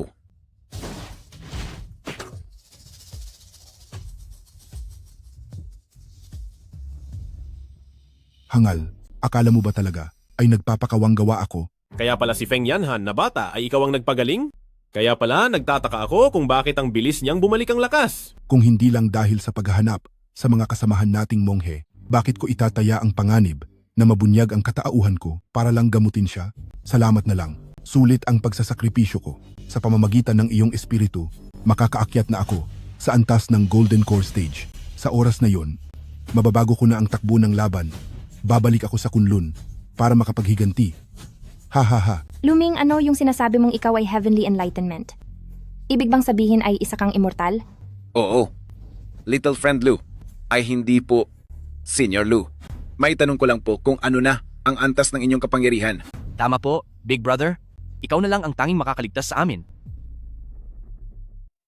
Ang antas ng aking kapangyarihan. Hayaan niyo ako na magsabi sa inyo, ang antas ng kapangyarihan niya ay maagang yugto ng foundation building, habang ako naman ay nasa rurok na ng antas. Tama ba ang sinasabi ko? Daoist, fellow Lu. Tama ka. Pareho lang silang nasa foundation building. Siguro naman ay may laban pa, di ba? Bata, akala mo ba, ang antas naming mga tagalinis ng kaluluwa ay kapareho ng sa inyong mga mandirigma, ang namumuwalat at ang perpekto? Paanong silang magkakatapat? Sinasabi ko sa iyo, ang agwat ng maagang foundation building at ng rurok na foundation building, ang laki ng pagkakaiba, parang ang lolo mo na si Jiang Zhao, ang nangungunang mandirigma, laban sa... Oo nga pala, ang agwat niya kay batang babae. Iyon ang pinagkaiba nila. Naintindihan mo ba? Maliwanag na ba sa iyo? Tapos na. Siguradong wala na tayong takas nito. Kaibigan, susuko ka na ba? O kailangang dumanas ng parusa? Hindi ako naniniwala. Batang babae, sa anong hindi ka naniniwala? Hindi ako naniniwalang matatalo mo ang kuya ko. Pasensya na po, pasensya na kung ano-ano ang sinasabi ni batang babae. Hindi. Bitawan niyo siya at hayaang magsalita. Yung talunang iyon, ang walang hiyang iyon. Bakit hindi ka naniniwala? Dahil nakikita kong ang kuya ko ay hinding-hindi natatakot sa'yo. Talagang ikaw, batang babae, ang tunay na nakakaalam sa iyong kuya. Hanggang ngayon, nakukuha mo pang tumawa? Hindi mo ba talaga alam kung gaano kalupit ang aking mga paraan? Kaibigan, nagkakamali ka. Walang sino man ang mas nakakaalam tungkol sa masasamang nilalang kaysa sa akin. Higit 10 taon mo nang tinitiis ito at siguradong gusto mong magwala at lasapin ang sarap ng pagpapahirap. Pero ikaw, napakalaking pagkakamali. Naituring mo akong biktima. Gaya ka rin pala ni batang babae na napaka-inosente. Sige, dadalhin kita sa loob ng aking 10,000 soul banner para mahimasmasan ka.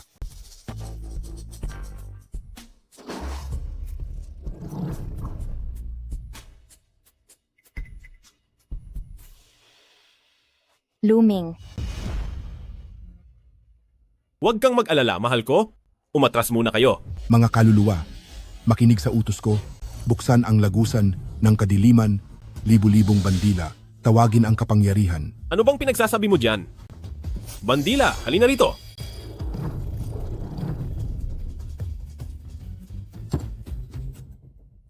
Hindi. Papaano ito? Paanong nangyari ang lahat ng ito? Masamang nilalang? Tama ang sinabi mo na sa pagitan ng antas ng foundation building ay mayroon talagang agwat. Ngunit, hindi ang agwat ko sa iyo, kundi ang laki ng lamang ko sa iyo.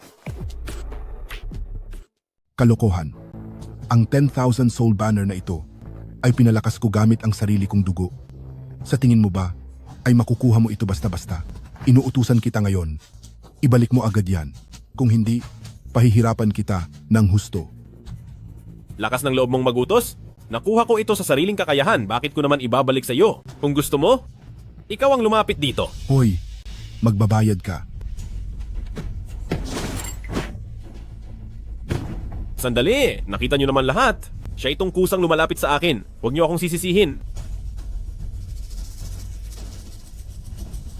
Salamat po sa iyo, mahal na nilalang, sa pagliligtas sa aming buhay. Wala iyon, hindi na kailangan ng pasasalamat. Tumayo na kayo.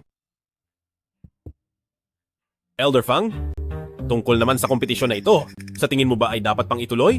Masyado mo po kaming pinapahiya, mahal na nilalang. Kung ganoon, ang aming pamilya Lu, mula sa araw na ito ay hindi pala ngayong sandaling ito. Ang pamilya Lu ay siyang magiging pinuno sa 4 na grupo ng Jiangsu. Misis ko, sa resulta bang ito, ay masaya ka na? Hindi naman nasayang ang 3 araw at gabi natin na matinding pag-iensayo, di ba? Elder Fang, pakiusap, ikaw na ang bahala na mag-ayos ng mga naiwan dito. Pagkalipas ng 3 araw, pupunta ang Qingshui sa inyo upang pag-usapan natin ang mga susunod na hakbang. Huwag po kayong mag-alala. Pagkatapos ng 3 araw, siguradong darating ako sa tamang oras upang bisitahin ang pamilya Lu at si Mrs. Lu. Kung ganoon, sige. Isama mo rin ang Miss Fang pagdating mo. Pati na ang aking kaibigan. Magsasalo-salo tayo ng tsaa at magkukwentuhan. Big brother. Para nakitang tunay na big brother. Uwi na tayo. Mahal na nilalang na Lu. Uwi na. Yehey! Sabay-sabay tayong uwi.